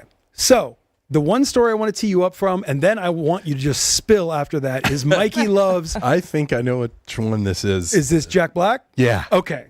So tell me the situation of how you interacted with Jack Black and the situation that presented itself. All right. Well, first off, I agree. If Willie Nelson hands you a joint, You smoke it. you smoke the joint. And Whether you've got to pee in a cup the next day Doesn't for matter. your job, you do it. That job is not as important as smoking It's that not. joint. I'm proud to say that I think I forecasted that it was going to be that story, because that's one of the few. This story is one of the few where I did the opposite. Right. Where I did the opposite. Most of the time in my life, it's always a hell yes. It's how I ended up at a birthday, Elon Musk's 38th birthday party at a castle. What? Yeah. Oh my And God. Sentence that saying could kill a yes to Victorian someone child. who I met. This was long before he was as vocal. You know, don't worry about that. thing. So didn't feel like I was going to a holiday party at the Eagle's Nest in Austria in the 30s or anything. There were Gores and Clintons there, so it's fine. They all there. Anyway, sorry, I digress really badly. Okay, a little bit of background. Jack Black is this particular Jack Black story that I have involving Jack Black and myself and a few other people wasn't the first interaction I had with Jack Black. The first, when I joined Ben Harper's band in 2008, we joined, and within like 3 weeks of me like sharing a bedroom with this guy who was also the bass player, Jesse Ingalls, who had joined Ben Harper's band, we were sharing a bedroom together. We were making no money, and this a few opportunities kind of happened, fell into our lap, and we cut to sometime later, not very long later, we were playing in Ben Harper's band, and just about a month or so after us getting into the studio and kind of jamming out and figuring out what these four musicians together sound like in concert. That's what a band is. Oh, excellent. Thank you. Thank you for that. Callback. Ben would come to us and tell us, "Hey, we're going to go play some shows," and we were like, "Amazing, great, let's go." What shows are we going to go play? Well, we did a warm up show at a club in LA. And then past that, it was time to really hit it. So we were doing the Rock the Vote 2008 Swing State Tour. And it was the Beastie Boys, Tenacious D, Holy and shit. Ben Harper's new band, Relentless Seven. And at every different stop, there were a few other select acts. Crosby, Stills, and Nash on one of them, Sheryl Crow. And so we met Tenacious D. Sounds like a bunch of libtards to me. It was. We played like minor league hockey stadiums. So we played Kent State. Hell yeah. We played in Dayton. We played in outside of Minneapolis somewhere. And I'm losing my mind. I had just like been in local bands up until that point. And so the first place we're going, it's like the Four Seasons Minneapolis or something. We have our own room. I had my own room. I don't even care what hotel it was, but Yeah. I had my own room. And so we kind of met the Tenacious D guys on that run and didn't get too close with them. Ben was already pretty good friends with Jack, but which led to the fact that after that tour, we were invited to play the Tonight Show with Jay Leno. Really? And I didn't know where this was. That's great. Yeah, and what's really difficult about this one is because of the tune that we played, this is pretty scrubbed from the internet. Because those two guys, Jack and Ben, were pretty bold, and we're like, we're going to cover Under Pressure. Wow. So on The Tonight Show, we did Under Pressure. And Ben is doing, I think, Bowie's part, and Jack's doing Freddie's part or something, and it was fucking... Holy shit, so you performed with both of them on The Tonight Show? Yeah. Okay, I did not know that. So it was at the dress rehearsal. You kind of have to show up there and run cameras and do all that, do a dress rehearsal, and then you've got a lot of time to kill. And after we did our dress rehearsal, Jack had his own dressing room, or if not, we were just hanging out in one of the little green rooms. And he kind of pops his head up. I remember the way he asked and everything. And he was like, "Ribs USA?" And we all knew what that was. There's a classic famous Burbank haunt across the street from the NBC studios called Ribs USA. Really? What a ridiculous name. Basically like a barbecue joint? Yeah. I mean, it's like a Memphis style smokehouse. Don't even know how good it is, but you're just happy to have it in LA. One of those things, And for whatever reason, he wanted to take you out for ribs. He wanted to take us out for ribs, and for whatever reason, we politely declined. Oh, you should have smoked that joint. The chat is blowing up. I can feel it. I can sense it. Oh, they're angry. I know that they are. And I've met them a few other times. We've hung out a few other times. So not all was lost. But I wasn't to know that at that time. So I do count it as a regret because I've never had lunch with Jack Black. Yeah, well. I've been at parties with him. I've played music with him, which is probably cooler. In a vacuum, probably cooler. He wanted to Lady and a Tramp a rib with you, and you said no. No. He wanted a Lady and Tramp a rib. More importantly, you haven't had lunch with Jack Black, but more importantly, you haven't had ribs with Jack Black. Had ribs with Jack. That had to have been an experience watching that man eat ribs on his own. What a good two truths and a lie. It's disgusting, right? I have a lot of good truths and lies, and that's one of them I used before. And for whatever disgusting reason, vain, nasty, like 27-year-old decision I made was like, I can't have ribs before television. I was skinny then. I was like in really great shape. And and it was like, it's gonna give me the... Have you had ribs since then? I had ribs like 3 days ago, 6 days ago. I had them on the 4th. Okay, so I want to know when... but I'm working on it. That's because I can tell. So how many people was he the protein inviting for ribs? The band. So like 4 or 5 guys? Yeah, so the band... And I can't recall if I don't think Justin Pate was in the group at this point. Another Fort Worth guy who, just on our good advice from Ben, or to Ben, we were looking for a keyboard player to do these Ringo gigs. And I was like, I got a buddy in Fort Worth who knows every Beatles song. He just plays at a bar, If the Moon. Yeah. He just plays them, once a week. He knows every Beatles tune, sing great harmonies. And Ben Harper was like, he could call anybody. Yeah. He was like, and cool. He trusted you. Let's get him out here. Yeah.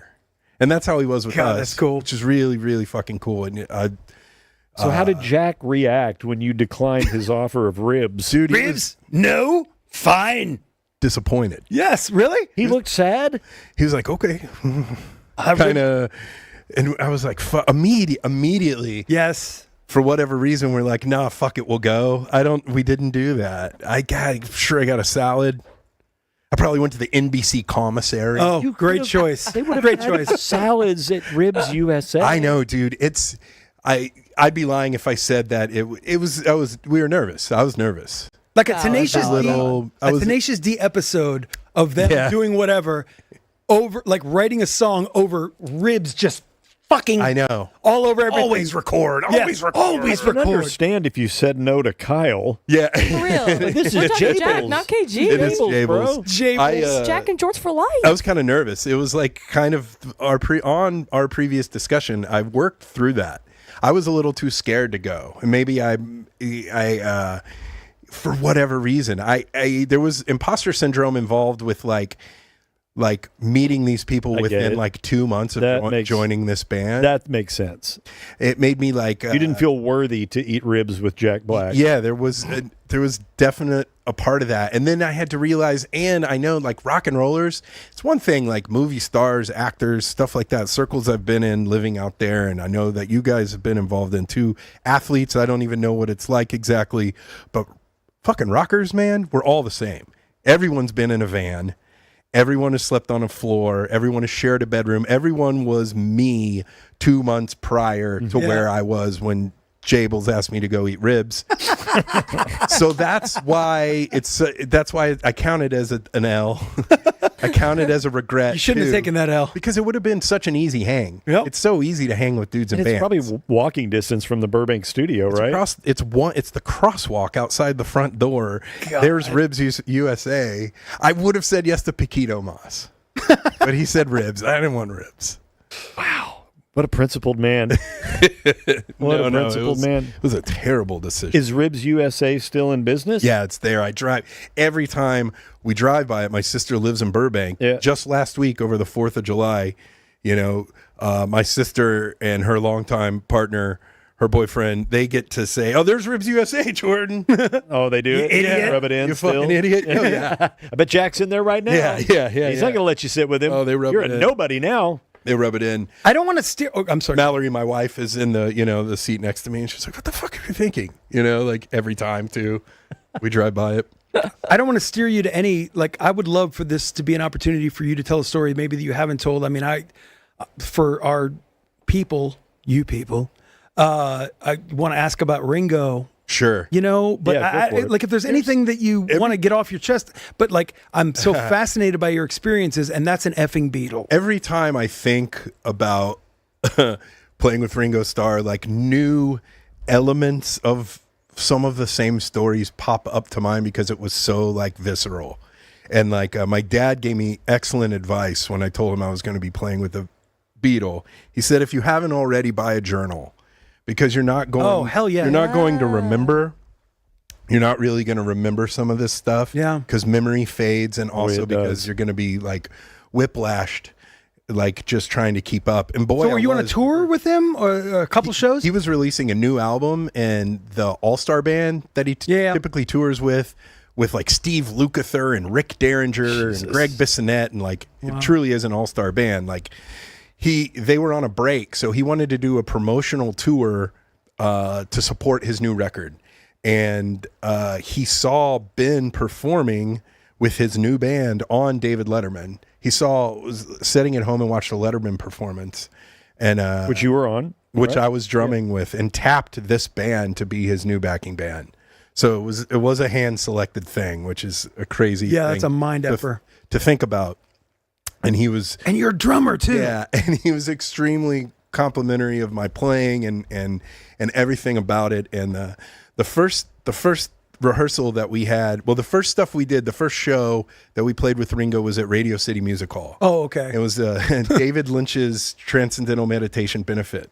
Jesus. So star-studded, and it was the first time we were actually an opener. We were the next to last act because Paul McCartney was the final act. Holy Oh, so Paul, yeah, Sir that Paul. makes sense. That makes sense. he had a band called Wings. Not familiar. Not to be confused with Ribs USA. It was Wings USA, I believe. They came in through the bathroom window? Yeah. Okay. 1985. It's a great banger. So did you have any, That song. drummer talk? Yeah. You know what I'm saying? I'm kind of fascinated by that. I asked him some questions about playing, and he's so just he's so cool. He was I don't want to say runt, but he's like a scrappy short dude who was in a gang in Liverpool, and then he became a Beatle. So he just stayed, he kind of stayed. I mean, I know he went through changes and he got clean and all this stuff in the 80s, and he talks about his sobriety when he refers to his illness and stuff like that. And so he lives a really recovered lifestyle that's amazing. And we did talk about drums. And the craziest thing is when he would sit down at a kit, it's actually the second record I got to make with Ben Harper. He's drumming on one of the songs, and I'm double drumming. I'm just kind of playing a shaker and hitting a snare, but he's keeping the main groove. Mm-hmm. And as soon as he sat down for that stuff, and the first time you hear Ringo go shagat goon goon good, you know it's him. You know it's him, and nobody else can do it that way. You hear it, it's the DNA, and everybody can kind of do it, but the way he hits his drums and the way they're tuned, you're in the room, and immediately you remove the fourth wall. or whatever you want to call it, you're not hearing a Beatles song. You're like in the room with the physical sound waves of Ringo Starr's drums. And it made me like have to like go, I had to do a thing. Amazing. Yeah. But all the bad rap that he gets, it's bullshit. He could play straight eighth notes in one hand and swung eighth notes. Mm-hmm. I think it's maybe his right hand. So, he plays opposite, right? Yeah, he plays opposite. He's left-handed, but plays a right-handed kid. Yeah, and I lead with my left hand too. Really? Naturally, I learned to break that just to be able to do more things, but we got off on that. Talked about how like going around the kit is kind of harder because when you lead with your right hand, it makes sense. It just goes around. But with your left hand, you're kind of underneath yourself a little bit. And there was a lot of that talk happening, just asking him some structural technical questions. But he could do things technically as a drummer that like people bemoan him for, say he couldn't do. And, it's all bullshit. He's one of the greatest of all time. I don't know anything about this. Especially people who drums is that kind of funny thing where you think of Animal or Neil Peart, and Animal's badass and Neil Peart's badass, but that's not what drumming is. Drumming is providing the beat for the song. And he's the number one person of all time to do that. Just serve the song. And that's my kind of 100%. That's what I was about to say. I don't know music nearly as well as both of you guys. I'm fascinated by theory. I'm fascinated by strategy. I'm fascinated by fills. I don't know shit about it. I know I like it when I hear it. Sure. You know what I'm saying? Yeah. But playing the same instrument as a god and then playing in that god's band, the instrument that he played, to me, sounds intimidating as shit. It was. But then also, I think that anybody that is at that level is probably pretty supportive. I mean, first off, he likes you enough that you're fucking there. And then secondarily, I want to talk to you about it. You're good enough that I'm even in the room with you or whatever. And I'm just, I have no idea about left hand, right hand, the stuff that you're talking about, but I love the process of creation. Yeah.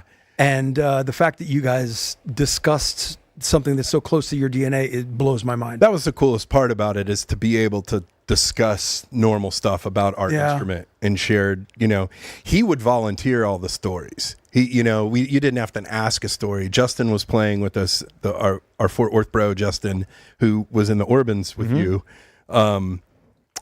Danny's an awesome musician. I know he is. You're one of the. You're over here blowing up my spot. I'm a local musician. I'm gonna blow up your spot too. You're incredible. He played James Jamerson's note for note bass line on "For Once in My Life," maybe the hardest song to play on his instrument for a record I made with my dad that I still haven't put out, but because it was a gift to my mom for their anniversary. Aww. There's no one else in the world that could have done that except for James Jamerson, but I think he's no longer with us. That took a lot of fucking work. Yeah. A lot Could of you work. potentially show us how you lead with your left hand in this drum solo? Yes. It's No, let's do it. time. Excellent The timing. Jorts Air Drum Challenge. Somebody was dumb enough to donate $20 to get Jordan to air drum to a song that we have pre-chosen for him. I need a drum fluffer. Yeah, you do. You need Ringo in here. By the way, I'm your man. Before you play this, Madigan, there's great video out there of one of these shows where there were two kits on stage, one for Jordan and one for Ringo, and there's some really great video of those two guys right next to each other playing tandem. If We need to have that. Playing Beatles songs We'll find that. together. I can find that. It's amazing. Probably from that Lynch show, or we did we played at the Met, the Metropolitan Museum of I'd Art. have thought to pull that. We did a That's show in sick. there. It was amazing. We'll put it out on socials after the show. If Yeah, we I was going were- to say, even if it doesn't make sense, I want that to be the cold open for the next show. Sweet. Down. Yeah. Sweet. Are you ready? Gear up, bro. Yeah, what's this going to be? Oh, cool. This is the great Trey Cool. Where's he go? That was a left-hand roll. Don't worry, I'll let it go through the drum breaks. Oh, sweet. We'll go. Yeah. Oh, right. Sorry. We need drums. Are you serious now? I said we should buy a Trey Cool. drum So under- set. He's great. Trey Cool's underrated. Yeah, agreed. He's a student of Jim Keltner. I had no idea. Yeah. He can even carry on a conversation while he's ripping ass on the kit, on the trap set. Oh, shit. It's coming. No, he doesn't do it. Okay. There it is.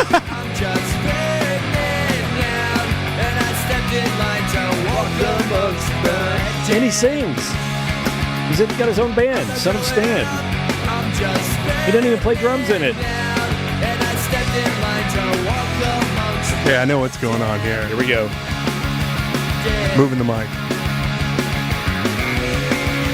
I think I remember it.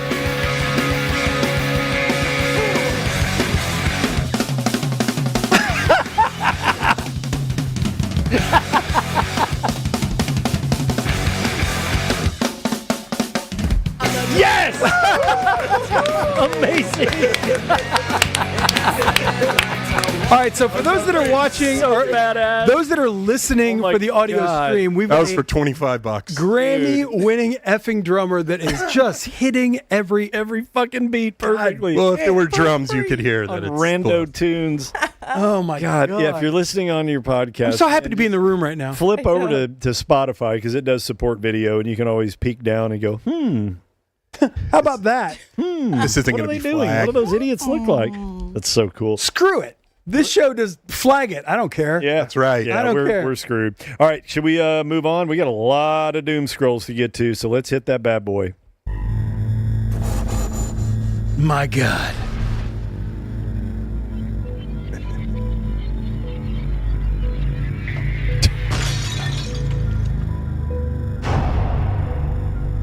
So dark. I did that music. Did you really? Damn, dude. So stupid. I know. He can't help himself. Submit that to A24, man. Right. I was just ripping off Black Mirror. Yeah, okay. Yeah. All right, so Doom Scrolls, we have a mountain of crap to get to, but I want to start first by playing a few clips from last night's ESPYs. Now, I don't know if you guys know, but very popular comedian Shane Gillis, for whatever reason, I don't know why, these mega media corporations hire the Shane Gillises, the Ricky Gervaises of the world to do these things, because you should know what you're going to get. And I guarantee you, the executives are thinking, yeah, we want it to be edgy, Right. but they never expect it to be as offensive They want it. But they don't want as it actually happens. So now today there's all kinds of, it's probably split down the middle. There's a fallout of did he cross lines, or did he go too far with certain things? Did certain things land? But I'm here to tell you that the clips that I saw were fucking hilarious. Let's play the first one. This is him commenting on Bill Belichick and his most current love interest. Whoa, how'd that get there? Why would it? Pitcher, hitter, and bookie. Crank it a little bit. A bookie is what Bill Belichick reads to his girlfriend before bedtime.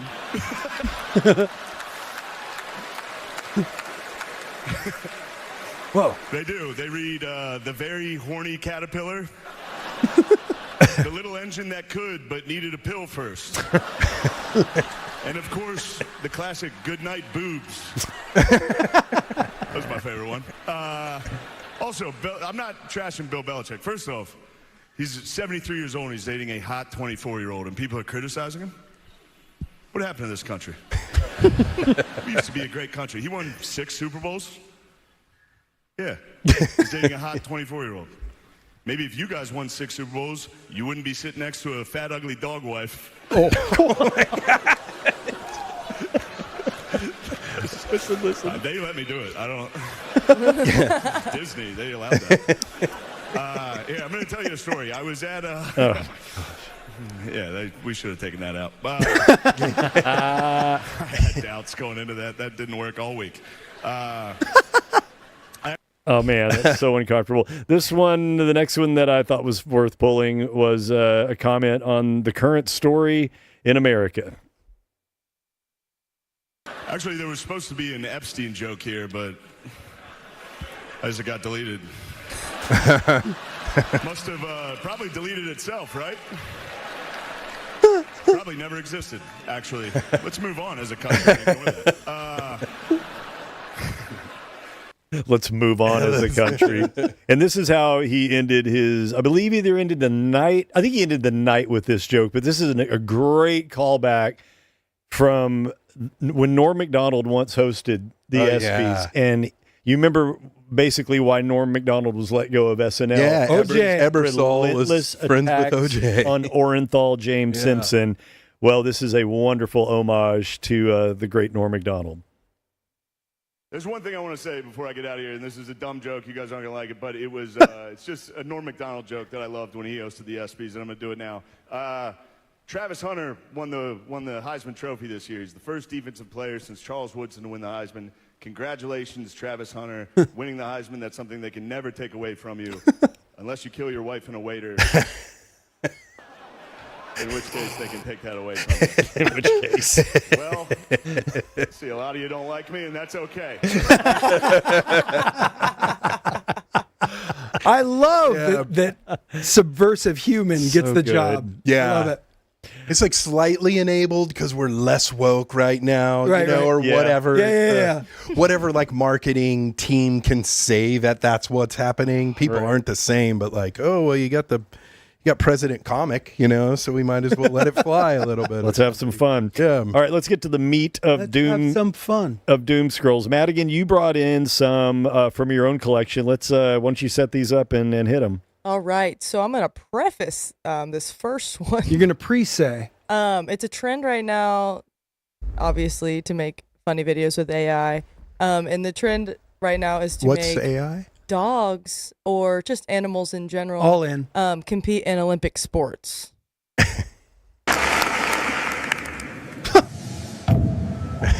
The fuck? Oh, zebra. You said zebra right. Yeah. That's how my son pronounces it because of Bluey.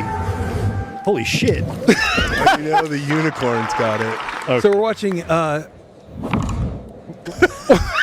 Gorillas. They're all high diving, but we saw a couple of horses, a zebra, and a giant gorilla. The silverback, he does that swing. Yeah, he Yes. didn't really. Yeah.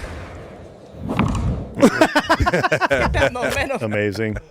This is why you have to watch the video stream as well. Yeah. Those are animals jumping off the high dive. AI is going to kill us all one day. No, I'll be fine. That's a 3-meter springboard, Cash. That's not the high dive. Mikey, I'm a failure. Mikey was Oh, it's not 3 meters. Sorry, it's 1. What's a meter? Who the fuck knows what a meter is? The IOC? Thank you very much. Aye. Okay, so this next one, Mikey would appreciate because it does contain a Labubu. But this is a DIY Labubu firework. Oh, hell yeah. I love blowing shit up. That was me in Knox City. It's an 11. Oh, there he goes. Shockingly enough, man. the firework goes wrong and right at the people in their Yeah. cars. Yeah, somebody taped a shitload of bottle rockets to a, what is it called? A boo-boo? A Labubu. Labubu, and it just went sideways at a group of people. What's the philosophical school of thought that says if you light a firework and people are near, it will go in that direction? Yeah, no. It's Yeah. just Yeah. It's like smoke, you know, when you're at a campfire, it's Yeah. always in your face, no matter always gonna which way the follow wind you. is blowing. All right, you got one more? All right, yes. This is maybe the birthday cake we need to get for Cash next year. what? Like that butt. Like that butt. Oh, Oh, Pudges Fudges. This is Pudges Fudges. Is it poop?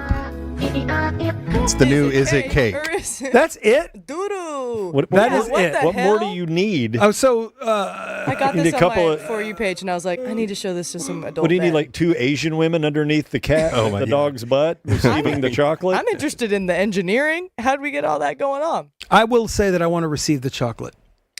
Okay, so this next video is actually a submission from Mikey. No way.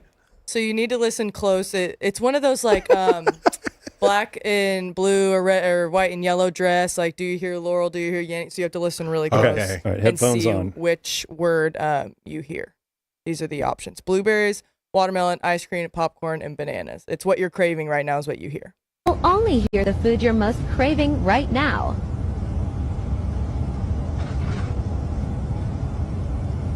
Penis. I heard watermelon. I don't know about you guys, but nothing better on a hot summer day than cracking open a nice fresh Wawa melon. I heard a big thickie.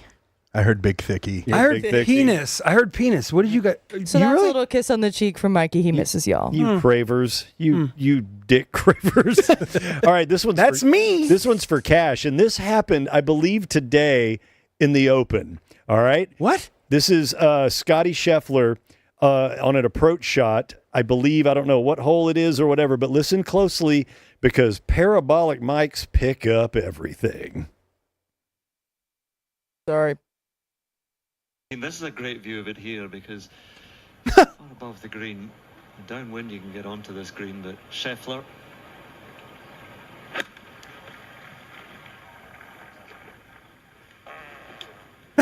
Listen. Oh Listen to the What are commenters. you laughing about? There's so much to say about that shot. The sound off the club face. Wait. Oh, it's extraordinary. Let's stick to the golf. Now watch the replay. Just a little bit of wind from behind. He had to. Just helped to ease down the green. Is that real? Yes. An echo as well. What a shot. What a shot indeed. Off the back of his tee shot in the 16th. That one there. This is... It's a fart form. I didn't know British people were capable of making fart Somebody jokes. ripped ass in the gallery, I guess. and Okay, so that's not Parabolic Scotty picked it up. Scheffler? No, it's not. It's not Scheffler. But I sometimes we fart know? when I well, swing.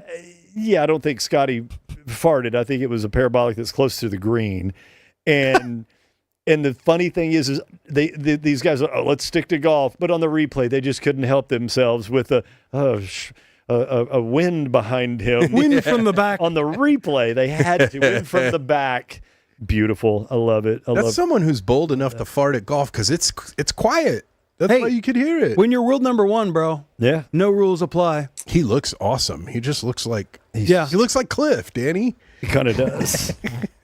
But can he install a picture window in the front of your home? No, he cannot. Yeah. The next one, I finally have definitive proof, folks, that Sasquatch is in fact real. What? Yep. Is that Bigfoot? Oh man, look at him.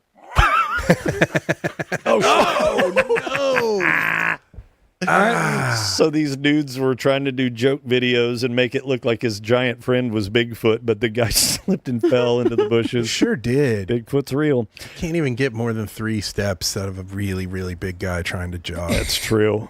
Kind of looks like the guy on I didn't want to. I can't believe you went there. Well, I mean, what do you want from me? I don't like it. Your brother's not here. I can do what I want. Man, no shit. Jort sent me several. Why would you put that up? There he is. That doesn't even make My sense. finger slipped. He's so cute. Is that the Sasquatch?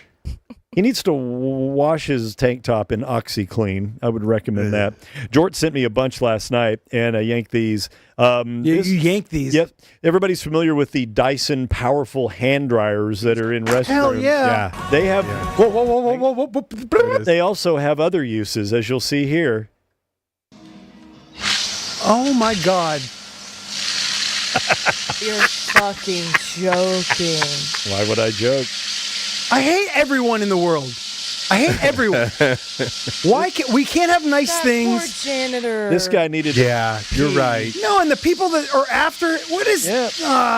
Fun to do. Now somebody's urinating on a Dyson hand. Yeah, and it's spraying piss everywhere, and then he put it on How TikTok. long Counterpoint, Please. kind of hot. Oh my God. God, we're all going straight to Someone hell. said that's every Yeah. gas station from Knox City to Lubbock.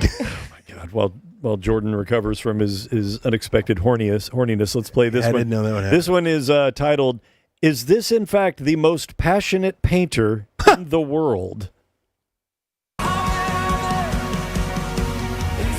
I've seen this. She's good. Who's that? The people looking on.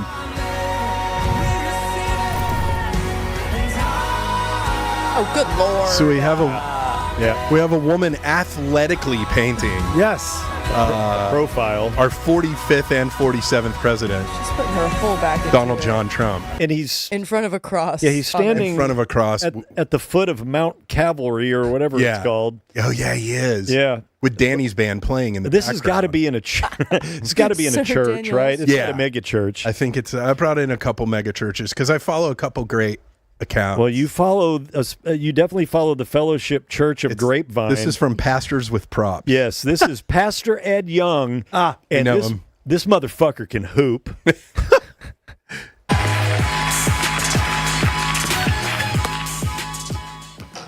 What is this? Just wait for it. Yeah, box shot. That's a nice box shot. Him talking to himself under his breath. So the pastor is spinning the ball on his finger. This makes me love Jesus. yeah, doesn't it? The flock loves it. Oh, layup missed off the finger. Shit. Listen. Airball, please, airball. Nope. Sinks it. God wanted that free throw to go in. This is Will. So much coming. Oh, fake out. not Little pump addressing fake. He this. didn't. What call, is happening? He didn't call backboard. No, So this not is a big glass. pastor just playing hoops in We'll front of unpack everyone. this in a moment. Just enjoy. So yes, there's a full court Okay, bro. basket At a mega church. at a mega church. Spinning a Boy, he layup. cannot make these There's spin nothing like off. basketball. I just, shoot around. Most So this is What the fuck was that? this is at the Fellowship Church in Grapevine. Fellowship. Big old super mega church, and they have installed a legit official NBA court so their pastor can come out in a suit and sneaks and shoot hoops while the crowd claps and goes, "Oh," when he misses. So that It's all going to lead us somewhere. Satan made him miss that layup. Allegedly, this is going to lead us But at what price? to some point. At You're what right. tax-free cost You're right. is this going to lead us? He missed As you 5 pointed shots, out- and there's 5 letters in amen. Oh, that's good. is there? And that's not even right. Wow. So what is? You know who else? Who you know? I what- added an H. You know who else could do a Euro step? A carpenter. From We have a bingo born in winner. Bethlehem. JC. We do? We got We a have a bingo winner? bingo winner. Bingo winner! Who is it? Let me get there. Congratulations to go. bingo winner, known as human that is Winner. about to be known. Did they win on video of Pastor Ed Young? How is that a square? It was a blasphemy square. Was it? Mac Hey, That's second Mac place. That's Daddy. second Oh place. shit! Oh sorry. PFM. Puffum. I love Puffum. No, it's not Puffum. That's incredible. Never mind. It's Puffum. Ooh, Puffum skunked the field, man. Look at that. All right, Puffum. Way to go, Puffum. This is coming to your house in the mail. Just think about that. In the freaking mail. Yeah. You don't have to do anything. Cirque Du Sirois. Send me your address and your legal name. Thanks. And thank you, Kelly Legal, for sponsoring Kelly Big Legal. U. That's right. I just wanted to watch it KellyLegal.com. again. I just don't understand. You gotta how is the imagine- Lord being served by? Look at all those people. Yeah, serving you looks. have to imagine. You never played in front Like of that many when you were people talking with about Ringo. unpacking, like what the fuck is going on here? He's mad. You'd have to think that next Sunday, because I've seen other videos of him with a roller coaster on stage and some other stuff. Really? This shit's all packed up and gone next Yeah. week. The court's gone, man. A pastor playing basketball in front of the There's flock people dying. Just by himself. for the Lord. By himself. Just shooting fucking hoops. And he's just so nonchalant. Yeah, I shoot hoops. Okay, just kind of shoot around. What the fuck is this? I'm so angry right now. Don't be mad. Oh, Manage your anger. It's a full Cash. court. all right. I'll take a breath. Let's see if he this can is get this. fine. My tithing went to the 3-point line. My tithing There's went to nothing that like women's basketball. size basketball. shoot around. Oh, Most hey. I like basketball. I Roasted like him. shoot around. All right, let's go to the next one. This one is bizarre and weird, and it was memed with a I guess a title. Are you having fun, Sure. Jorts? Yeah, I'm having a great All right, time. good. These I are feel all like you are. Jorts' weird from Jorts' mind. Is this the one? This is this isn't the one. This is the one that I titled if Jules Randle was a 9/11 pilot. Right. So I'll let it play out, and I'll just preface it with it's not so much the meme it's attached to. The video itself is maybe one of my favorite videos I've ever seen. Just watch. Oh my God. That's what I'm talking about.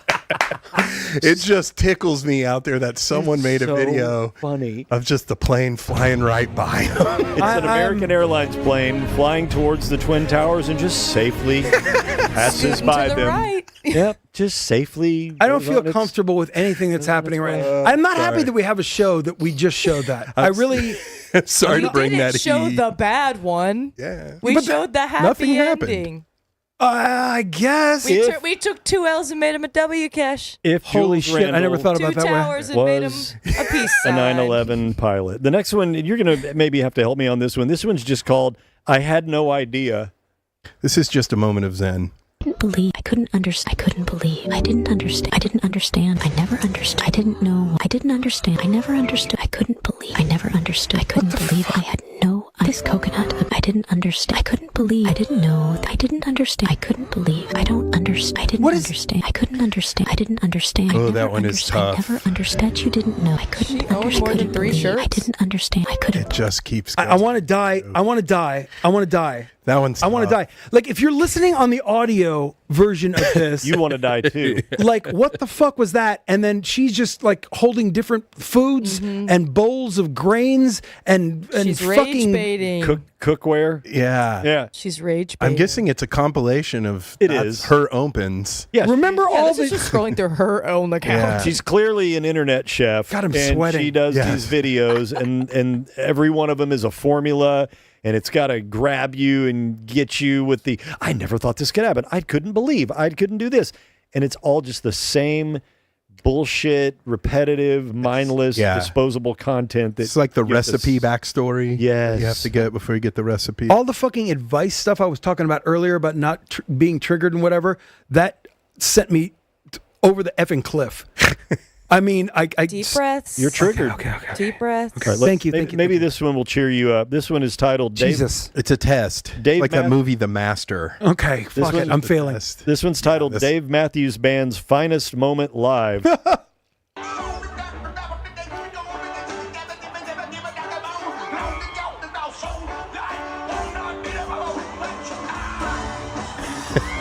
Cash is into that shit. Yeah, what the fuck are you talking about? This This is is genius. hell. Listen. Was That's he so- doing living- a Jack Black impression? That's so Say- fish code. Say What are what you talking about? Say what you will about Dave. Okay, you're gonna get that at every show. Yes. But go back.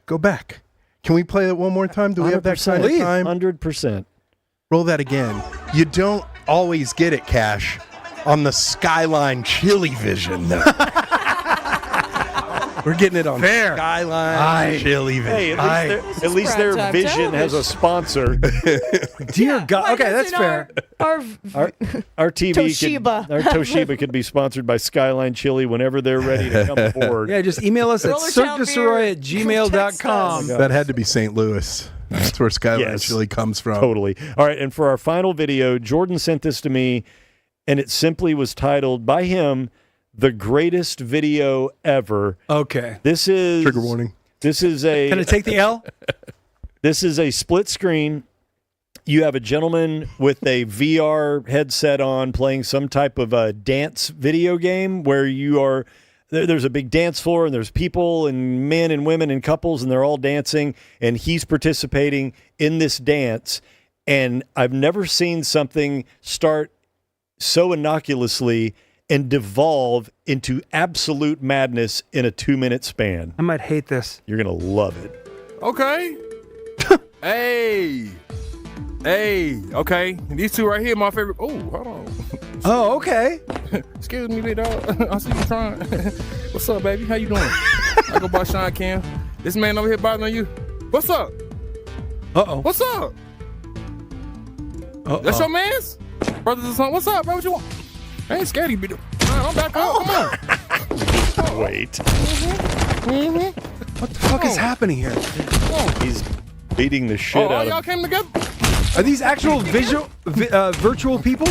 Yeah, I think they are. He's playing them. He's playing other VR Knock the people. money out of him. Knock the money out of him. I'm not security, dog. Knock the money out of him. I ain't security, dog. Ooh. I'll play it all, yo. I ain't scared of Okay, none. this is. I ain't scared of none of you. Ooh, okay. I've been waiting on you. Hold on. He's gonna VR run. Oh, he's got a crowbar now. Now he's going to take care of business. This is very visual. Oh, yeah. Jump me. Oh, a lady's in the fight. Yep. He doesn't really I would just keep he doesn't hurt the lady. I'm transfixed. Well, girl. Oh my God. But watch him too. everybody do Don't it just like watch that, the oh yeah. don't watch the gameplay. Uh-oh, he found a Glock. Now he's shooting police officers. He just wanted to, Oh my God. This is murder. he just wanted to dance with that one brunette girl. Shoot over here, you want to? He just took out the bartender. The bottle for no He's broken reason. glass. He's in a club and he's shooting it.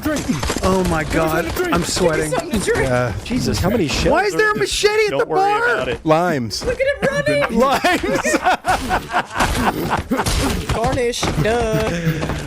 Oh my God. Oh, it's tough. Running cracks me up. Oh my God. Look at him. Spin move. Oh, I'm so. He's getting tired. Oh my. He threw himself on the ground. Oh boy. Oh, yeah. We're all going to hell. No. Because we shoot basketball with the pastor. That's a scene from 1989's Lawnmower Man. Oh my God. I ate acid and watched that.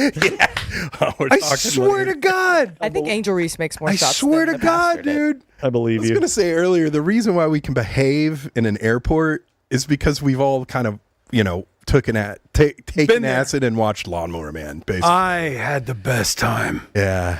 All right. God almighty. That's Doom Scroll. Thank you to everybody for their contributions. But let's talk right now about two good buddies of ours, Jeff and Matt. Yes, they are the proprietors of the great company Jam Roofing. Look, if you have... I love roof. If you're a homeowner and you've maybe been there, like I had to go through this recently, been in my house for like 9 years. I had some issues with the roof, had a big hailstorm, and I needed a new roof. I didn't know it, but I had the guys come out and they looked at it. And look, that's what Jam Roofing does. They're awesome. Storms are happening all the time, especially this summer. It's just been very strange, and hail comes with those storms. You think you got some roof damage, or you just maybe want to get it inspected, get it checked out, and find out how much life is left in it. That's what these guys do. They will come out and they'll look at your roof and they'll say, you know what? I think you're good for another 5 years, but because you're a Cirque listener and you called us, we kind of spruced it up for you a little bit. We repaired some, so we pulled up some of the old rusty nails. We fixed your vents. We attached some gutters that looked like they were falling off, so you're good to go. That's human kindness. Yeah, keep us in mind when things really go awry, and we'll be back here and we'll do the job. And that's a concierge service, which is so great about them, is when you call them, that's where it starts, and that's basically where you're kind of not involved anymore because they handle everything. You don't have to worry about negotiating with insurance companies or negotiating deductibles. They handle all of that. They're actually cool freaking dudes. Yeah, more importantly, yes. They are in law enforcement outside of their roofing business. That QR code, you might not have a roof problem. Just freaking stash that information. jamdfw.com. Cool dudes absolutely will not F with you money-wise. No. Like, they will do right by you. If you want them to check out your roof, they will just check it out for free for Cirque listeners. Yep. And then if you have a problem, they're not going to, mess you up monetarily. They are going to take care of you. They're cool dudes. Jam Roofing, Madigan. Yep. And if you can't trust the word out of that beautiful man's mouth, maybe you can trust the word out of your fellow Cirque listener. We had a Cirque listener, Chris, call Jam Roofing, have him come out and look at his roof. He didn't end up needing anything done with his roof, but did you know Jam Roofing does interior remodels too? Okay. What? I didn't. He was talking to him about his roof. He said, your roof's in good shape. You don't need anything. And he was talking about how he kind of needed to do some drywall repair inside. And Matt said, we do that. And he said, y'all do drywall? He said, and baseboards and interior remodels. So I just want to let you know, even if it's not your roof, they can do everything on the inside too. That's so Jams dope. Got you. You guys, we love you guys for supporting us and whatever, and the people that, partner with us. We wouldn't partner with them if they weren't cool dudes. Jam Roofing is sick. Just put it in your phone, stash that information, jamdfw.com.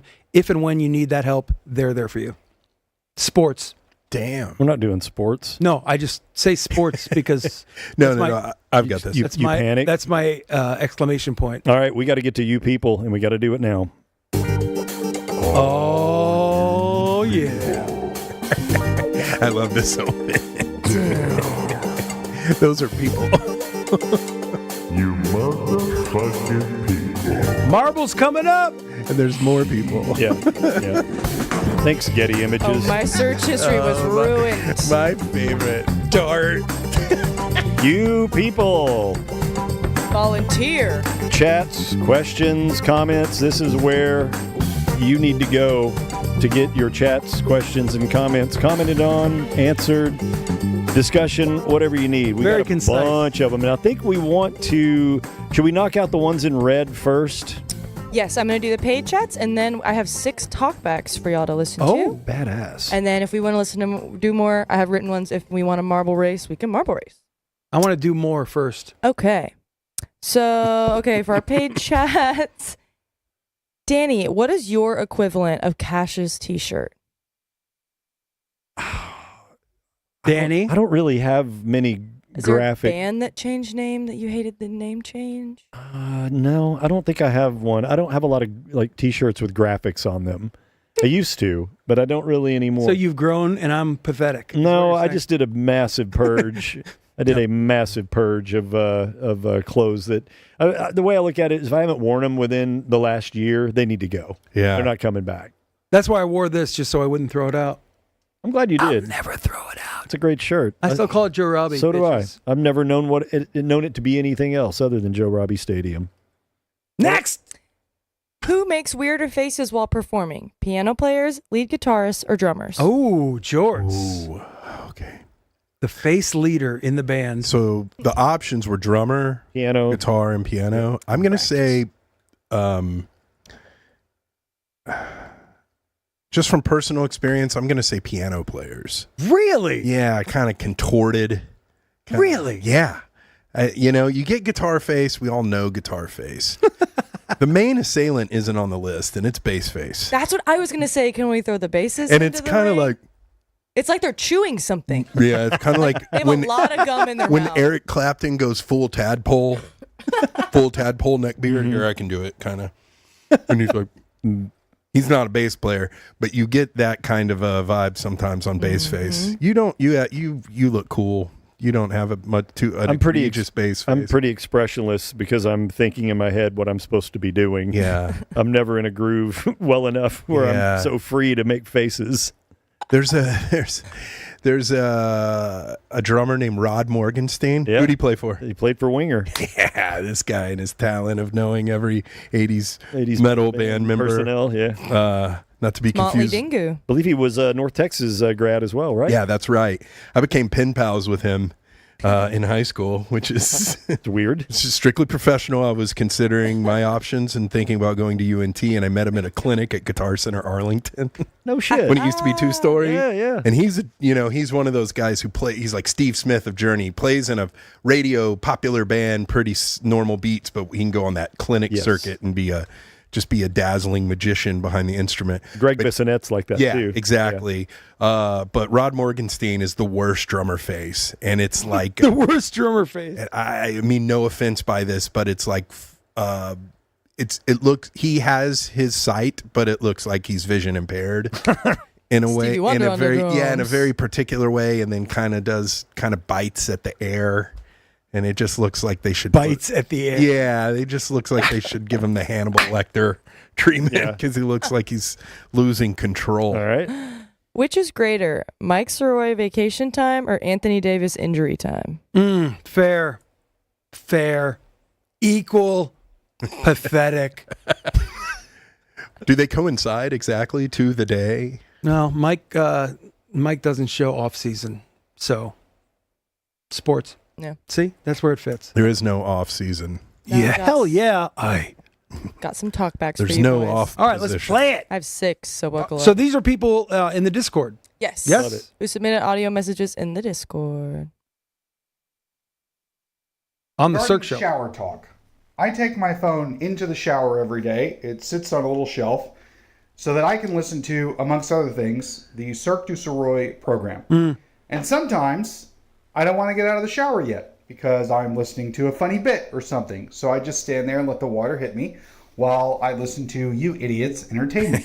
So you all are directly responsible for my high water bills and my long shower. My question to you, Mikey and Danny, is in the first incarnation of the Downbeat, Mikey presented a challenge where over the course of a year, you had to come up with a legit song that you were proud of, not a parody or a joke, but a real song. And my question is, what was that song going to be, or what would it be if you had to do it now? God, I'd need Mikey here to refresh my memory on that. But it's so you. In a way, I'm thankful that we got fired, so I didn't have to complete that assignment. You so could have done it though. You do it all I'm trying the time. to remember. I remember that one well. Was it that he had a year to write a song? I think. And you were going to help? We all did. Okay, yeah. It was all three of us had to write a song. Yeah. And we had to find a recording studio. Yeah. If you didn't have access to one, and you had to go and get this song produced, and you had to produce a song, and you're singing it and writing it. Yeah. So good. And you could use all of your powers, all the people that you know, everything, you know. Absolutely. And but you're singing this which song. means Danny's doing 3 songs. No, I'm not. Yeah. I don't think I was accessible to either one of them. Right. They had to use their own resources and write their own song. Oh, my God. I'd forgotten about that. God, if you had to write one song, your life depended on it, and it just had to not suck so bad. Yeah. And use all your friends and resources. Still chasing that dragon, man. One day maybe. You're about 300, 400 into that quest? Not quite. All right, here's our next one. This talkback doesn't have any questions for anyone, just some comments and observations. Thank you. I think it's awesome that 2025 is clearly the year of brothers reuniting to bring good back into the world. As we saw over the weekend with the Gallagher brothers bringing Oasis back to the masses. Same. Which follows on the heels of the Cirque du Sirois extravaganza led by the fabulous Sirois brothers, bringing joy back into the world. I like to think of Cash as the Noel of the two, more reserved, fair, gifted, media savvy. Right. While Mikey is more like Liam, known for his rebellious, impulsive, and charismatic stage presence. I guess we're ranking members or comparing members of the Cirque du Sirois show to the band. I'd have to say that Danny is the bonehead of the group. I'll take Not it. in name, but he just brings a sheer force. Is there a guy in Oasis named Bonehead? That gels it all together. Yeah. And makes it undeniably All right, clearly there's no time limit on Discord. I was gonna say, right? Don't answering that machines was like usually a cut off? 3-part Good gravy. statement. Next. No, I'm sorry. I think what you meant to say is thank you for the Discord message. Thank you for the Discord message. That's Next. not even close to what I was trying to say, but go ahead. Good I know we're not grief. making shirts right What now. about? Oh, sorry. But some Cirque du Sirois beach accessories, I think would be wonderful. Cirque du Sirois pool noodle, Cirque du Sirois beach volleyball, Cirque du Sirois sandcastle bucket, Cirque du Sirois pool noodle, Said that Cirque du already. Sirois towels. So many Running out of steam. opportunities. So many opportunities. Bye. So who would buy, like ones of people would buy any of those He things? said pool noodle twice. He loved it so much. I know he thought that was good. I like a good pool noodle. That's I what she would. said. I would be exclusively outfitted for my pool time with Cirque gear. I go to the pool a lot. I can see that. Shut up. I do. Where do you have a pool? Who says I go I to the got one pool where a I lot? live. Really? In my swinging building, bro. No way. It's the place to be. Not that I want to be. I go down to FOE sometime. When do you go? I live like a block from there. I need Why to don't let you know. Call me. Why do you guys go to have pool sorry. parties? I had my birthday there. I'm sorry. God Danny. damn it. There was ribs too. I pontificate I about am how really we're such sorry. close friends in the beginning of the show. No. And I don't get invited to his birthday party that's like a quarter of a mile from my house. God, Yeah, I thought you guys were friends. I got nothing there. It's not. In Dallas. I've heard that there's something to be said about cheese, bread, meat combined together and making a waterfall of juice. My question is for Water Feature. What exactly was there to be said about it? Okay, Danny, I think that the person. I fucking hate this bit. Go Well- ahead. Can it whisper to me? No, I'll do it. What? I don't even understand the question. Danny, It could reach. We could pan. Oh, it's in your shot too.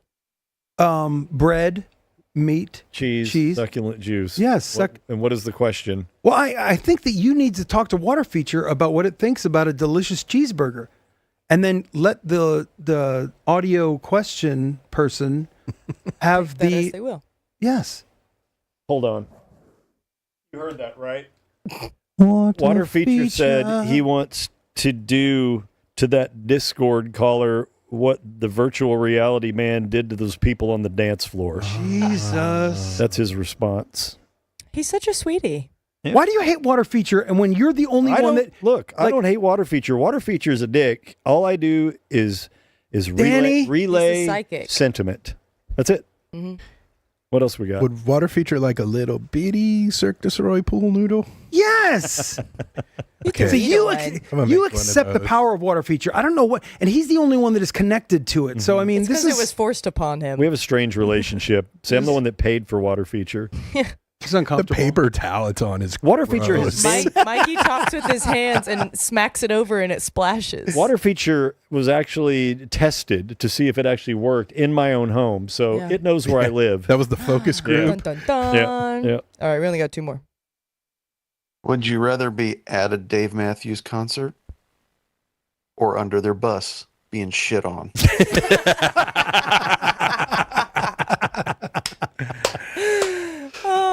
Some would argue they're not too much. There's not a lot of. Watch difference your in mouth. that. Wow. Watch your. So you're anti Dave Matthews. I used to be the biggest fan, and I am the biggest fan of him. He is one of the sweetest dudes. We used to open the Labor Day weekend shows at the Gorge. Yeah, a couple years love in the a fucking Gorge. Couple years. You've played the Gorge. We did it with Dave 3 years in a row. Holy Then we would do shit! Friday, I love Saturday, you so much. Sunday. I want to have sex with you right now. Cool. Let's go. I fucking. This shirt's got a zipper. God, I love the Gorge, and you've played there. Have you played Red Rocks? No. Can you believe Yes. that? All right. Yeah, I know. I would have sex with you right now on camera if you said you played both. Mary's out of town. What's up? Okay. Y'all can start a band. We can. You know how that's spelled. That's how you start a band. Hell yeah. The Fleetwood Mac style. Just start doing each other.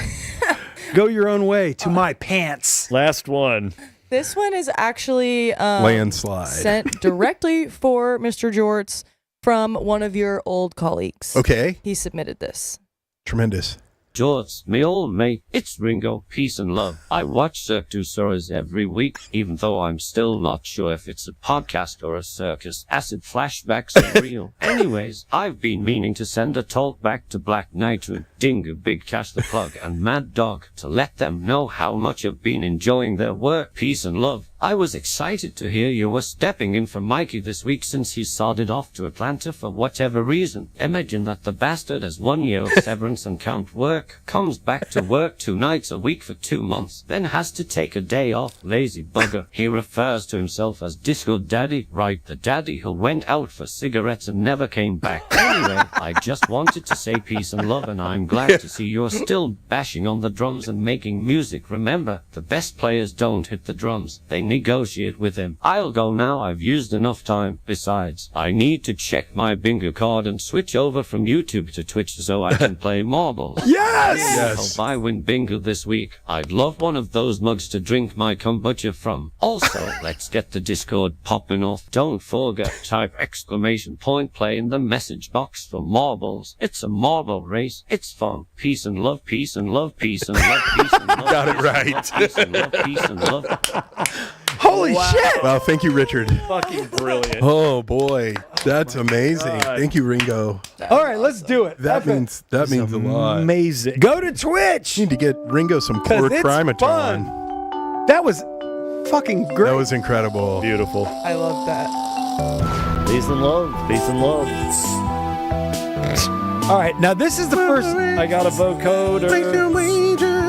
This is the first marble race where I've always had a great time with marble race. But this is the first one that I'm not happy about. Oh God, look at them jam into their own shit. Boo boo doo doo doo doo doo doo. All right, so you have to be on Twitch to get into the marble races. The information is right there. We're in a freaking tomato field of some kind.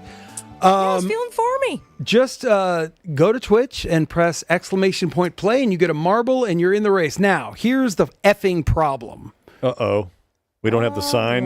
No. Oh. No, it doesn't matter. F the sign, F everything. No, the sign's in the globe. We don't need it. In case someone needed a bingo, I had it prepared. All right. I just wanted to It's a put marble my race, it's get my fine. Tivas on cam. Those are good. Oh, yeah. We can go wide for your teeth. It's so obvious and More so Tivas clean. just to put them on camera. Nothing oozes macho more than Tivas. All the information is right here. It's so simple to play the marble race. You just have to do all that and then press ! Not that other stuff. Okay. So here's the problem, assholes. Close the globe. Here's the globe is closed. Dear God, for some reason, I decided that I was going to pay $500 in cash and $500 to the favorite charity of the first person to win 3 marble races. I thought that was unreachable. Not going to happen. Yep. We're on show 8 fucking team. Yep, and Calendar's already got 2 in the can. Calendar won the last race, and so Rylan Rowe, Texas American, Boogie with Stu, C. Shout out Rylan. Charles Shales Jardian's dealer, Silky, then 5 Samurai, Christina Ray. All of these people have won once, but Calendar I'm looking for him. in the last race won. Oh, I got to put my marble in. Are you guys playing? My mom's here. Hey, Mom. All right, I got to put my marble in. I can't understand the instructions. It's really easy, Daniel. It's like Does this help? It's just like, is it all caps? I mean, I when you're hungover in Vegas, you go into that room where they're playing Keno. Yeah. There's that stuff up on the board. And I'm like, I don't know, man. Here's $20. Let Can me I get know. a Michelob? So there's 255 people watching Party time. only on Twitch. If you're watching on YouTube or you're listening to the audio, I get it. This is why you watch the live show. Those that are on Twitch can press !play in the chat, and they get a marble. And Fun Tweets. Yeah, KT Fun Tweets is there. That little stinker. So, unfortunately, we are at the moment that Calendar, right there, Oh, no, where? to the left. Is Right there. Calendar in there? Right there. You know, mother. That ball. I mean, hey, listen. Hey, I'm rooting for you. No, you're I'm not. rooting for you. No, you're not. I want you to win. I'm all for charity. Sure. Go last place. Philanthropy. Yeah, I mean, go for charity. But Go tonight's for charity. tonight's marble race could be the end of me financially. So I'm hoping that that doesn't come to play. But holy shit, we're here. You can always donate to Cash's Fund. Yeah, that's going to be hard, Cash. That's a lot of marbles. Yeah, I'm hoping. I whittle so I'm many what I'm hoping for. See, this is the problem. Obviously, I want you to have to empty your wallet. I think that's a beautiful thing. I know, it'd be funny. But I want somebody that's already another person that's won one to get another the second one. tonight, so then you're really sweating. What the hell? It's like a clear octopus. Yep. Sure. A Look, translucent octopi. Headers on a Clear Plymouth. spaghetti all the way through into an elevator. Some weird plumbing. Now, I am concerned about the play-by-play because Mikey's so good about this, Yeah. and he's not here. But 171 It's really champions. easy. Look at these athletes. Oh my! Look at these Let's take a assholes look in the at back. these. Let's see what shitheads are in last place. True, it really You guys are doing that good, hard. Mikey. Yeah. All right. Let's get to know these athletes. Someone put on some dumb glasses and say these words. By the way, how crazy is it that there was a James Bond movie called Octopussy? How is that? Like dead ass? How is that ever all right? Wait, Octopussy. It was the Reagan administration. Anything No went. way. I had a buddy of mine, Zach Ziskin. Love you. No, I don't know if you're watching or whatever. He's in there. He watched that movie, and as soon as the movie started, it's quiet, and his buddy just screamed, "Octo pussy!" As soon as yeah. Well, anyway, 13-year-old Cash is still scarred by that. Brother sounds like the lead singer in Jackal. Jesse James Dupree. Yeah. You're welcome. Thanks. K-Mac, not I start, not I shart, Will Evans. All you people that are doing the wrong thing, you're idiots. I concerned, none of you people are playing. But if you want to have a marble, you can put exclamation point play into the thing. And now you assholes are going to be like making me want to, oh, is that a penguin? It's a shark. Oh. Penguin. Left shark. Specifically. All right, let's start this thing. Y'all ready? I'm counting back 10 before the thing starts. Get in right now. 10, 9, now 176. 176. And by the way, Someone named Madigan Saint just joined. if any of you dildos didn't tune in tonight because Mikey's not here, you really missed out. Yeah, we had good times. This has been badass. You are uninvited from Ribs USA. That's right. And I mean it. It hurts. All right, 10. It was a foolish choice to not be 9, 8, 7, 6, 5, 4, 3, 2, 179, 5, and we're done. Why do we do 180. this? It doesn't matter. They can 181. still I know. Why was there a turkey? It's a marble race. Now you're locked out. Now you're locked out. Go. Holy shit. It has begun. Body massage machine. Oh, God, I can't see shit. All right, we are down into the clear octopus. Oh, my God. It's like a massive ovary. Power cat. Oh, See a my doctor God. if your ovaries look like this. Yep.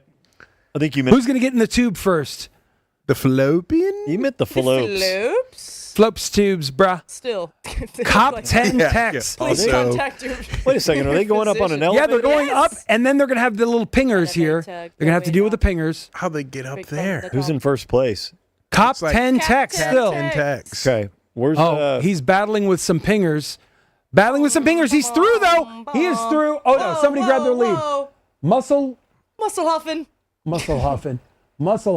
into the... Bam. Get in their calendar. Get in their calendar. Where the hell is calendar? Calendar. Oh, we're going into the blender. Oh, calendar is going to make a leap. I have a feeling. Do you see calendar? No. All right. Back off, bitch. Oh, this is like the, we are in the Plinko, no, the lotto machine. It's the globe. It's like the extinction level event, marble race. I think Power Cat is the one that's in charge here. Let God sort them out. Welcome to God's country. Oh, look at that spinner. Look at that spinner. That double spinner. Oh. It's going to F everybody up when they get down into it. Oh, but not Power Cat. Oh! Not Power Cat. Power Cat's through. Power Cat's through. Power Cat's through. Power Cat is almost through. This is Power Cat's part. Oh, why are you going backwards, Power Cat? You're fucking everything up for yourself and your whole family. Oh, my. Oh, someone went out. Oh, it is there. There it is. It's done. Who is it? A Red Raider. A Red Raider. Get your guns up, Red Raider. That's it. Pew, Nice pew, work. pew. Congrats. Okay, let's look at all the dumbasses that are still working. You got your first win, little Raider. Congratulations, a Red Raider. I bet you went to school out in that Wow, there's still so many people back here. Yeah, let's find out who the real morons are. JUCO in Lubbock. Hey, get for Prez. your guns up and stuff. Imagine showing can everyone wreck them, what's on the please? screen. Where are you going to college? I'm probably going to go to Victorian Tech. child. Said everybody from my Tri-County area. I'm just going to go to Tech. Imagine showing this marble race to former President Millard Fillmore. His head would explode. Look him in the eyes and say, Labubu Dubai chocolate chaperone. This is No what you cap. feel. Yeah. All right, who's the last Facts. assholes here? What does last get? Tinkling in here. Gay for Mino. Oh, gay for Mino. Oh, here comes the fire. Here comes the fire and dead. A Red Raider. Congratulations. Arge You Raider? win nothing. I'll take Arge Raider for I'm 1,000. I'm scarred from calling someone a dancing queen. All right. So I have to really break it down phonetically now. That Pat Mahomes one, it looks like. Congratulations, Patrice. I want to congratulate everyone equally. That's it. Don't congratulate me. I'm not doing any. I'm not doing any rankings. I wouldn't do that. Otherwise, I would say that both. Actually, try top votes. Go to Jorts, Danny, and Madigan. I mean, you guys all three deserve number one I was going to water rankings. feature for a second. 1, 2, 3. Whatever contrast that Madigan has on your camera, you look like brown Joe Rogan right now. It's because he shaved. Look at you. Did You look you good. go to the tanning bed today? What's up? I think the only thing that could make Look at this him. all better, because tonight was a great show, is one final air drum solo. It's like the color of, Yes! of a pecan I have shell. one song left. Take this to credit. These guys should join. Let's do triple. I'm in. All right, let me get some bass going Yeah. here. All right, We are what do we full got? air banding Yeah. right now. What song could What this song be? I is forgot what I this? put in here. Oh, Do you have any idea? I do, because you know. I'm going to play triangle or clap. Yeah. Try your Purdy shuffle. It's air. You don't make sound, Cash. I do. Okay. Let's go, do. You play the role of David Page. That's Cash's job.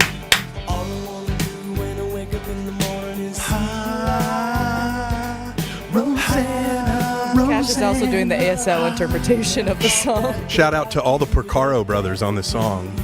The late, great Jeff Porcaro on drums, Mike Porcaro on bass, and Steve Porcaro on keyboards. Give me it. Which one died mowing his lawn? Not Jeff, I think. His heart exploded. That sucks. It sucks. I thought he inhaled some chemicals or something. Yeah, white powder. I've never felt so alive. For 15 years straight. Can't mow the yard without cocaine. Let's get a job. Let's drop it down. I need my shaker. I'm so alive right now. You guys remember Here we when go. we were here?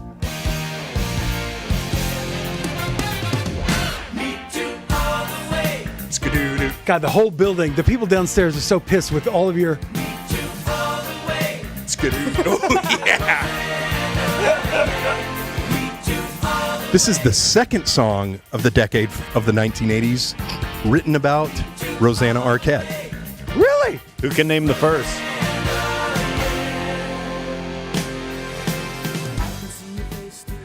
Thank you guys so much for being here. Love you. Cirque Du Sirois. What's the first song? Put about your Rosanna face on it. Arquette? In your eyes, the light.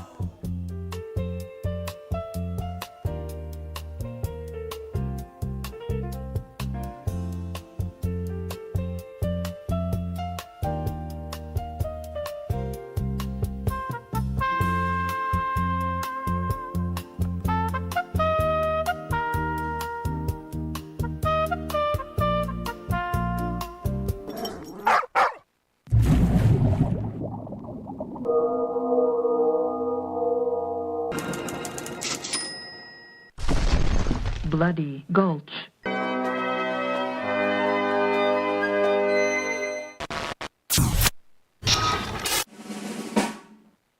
白米より麦飯だろこの野郎。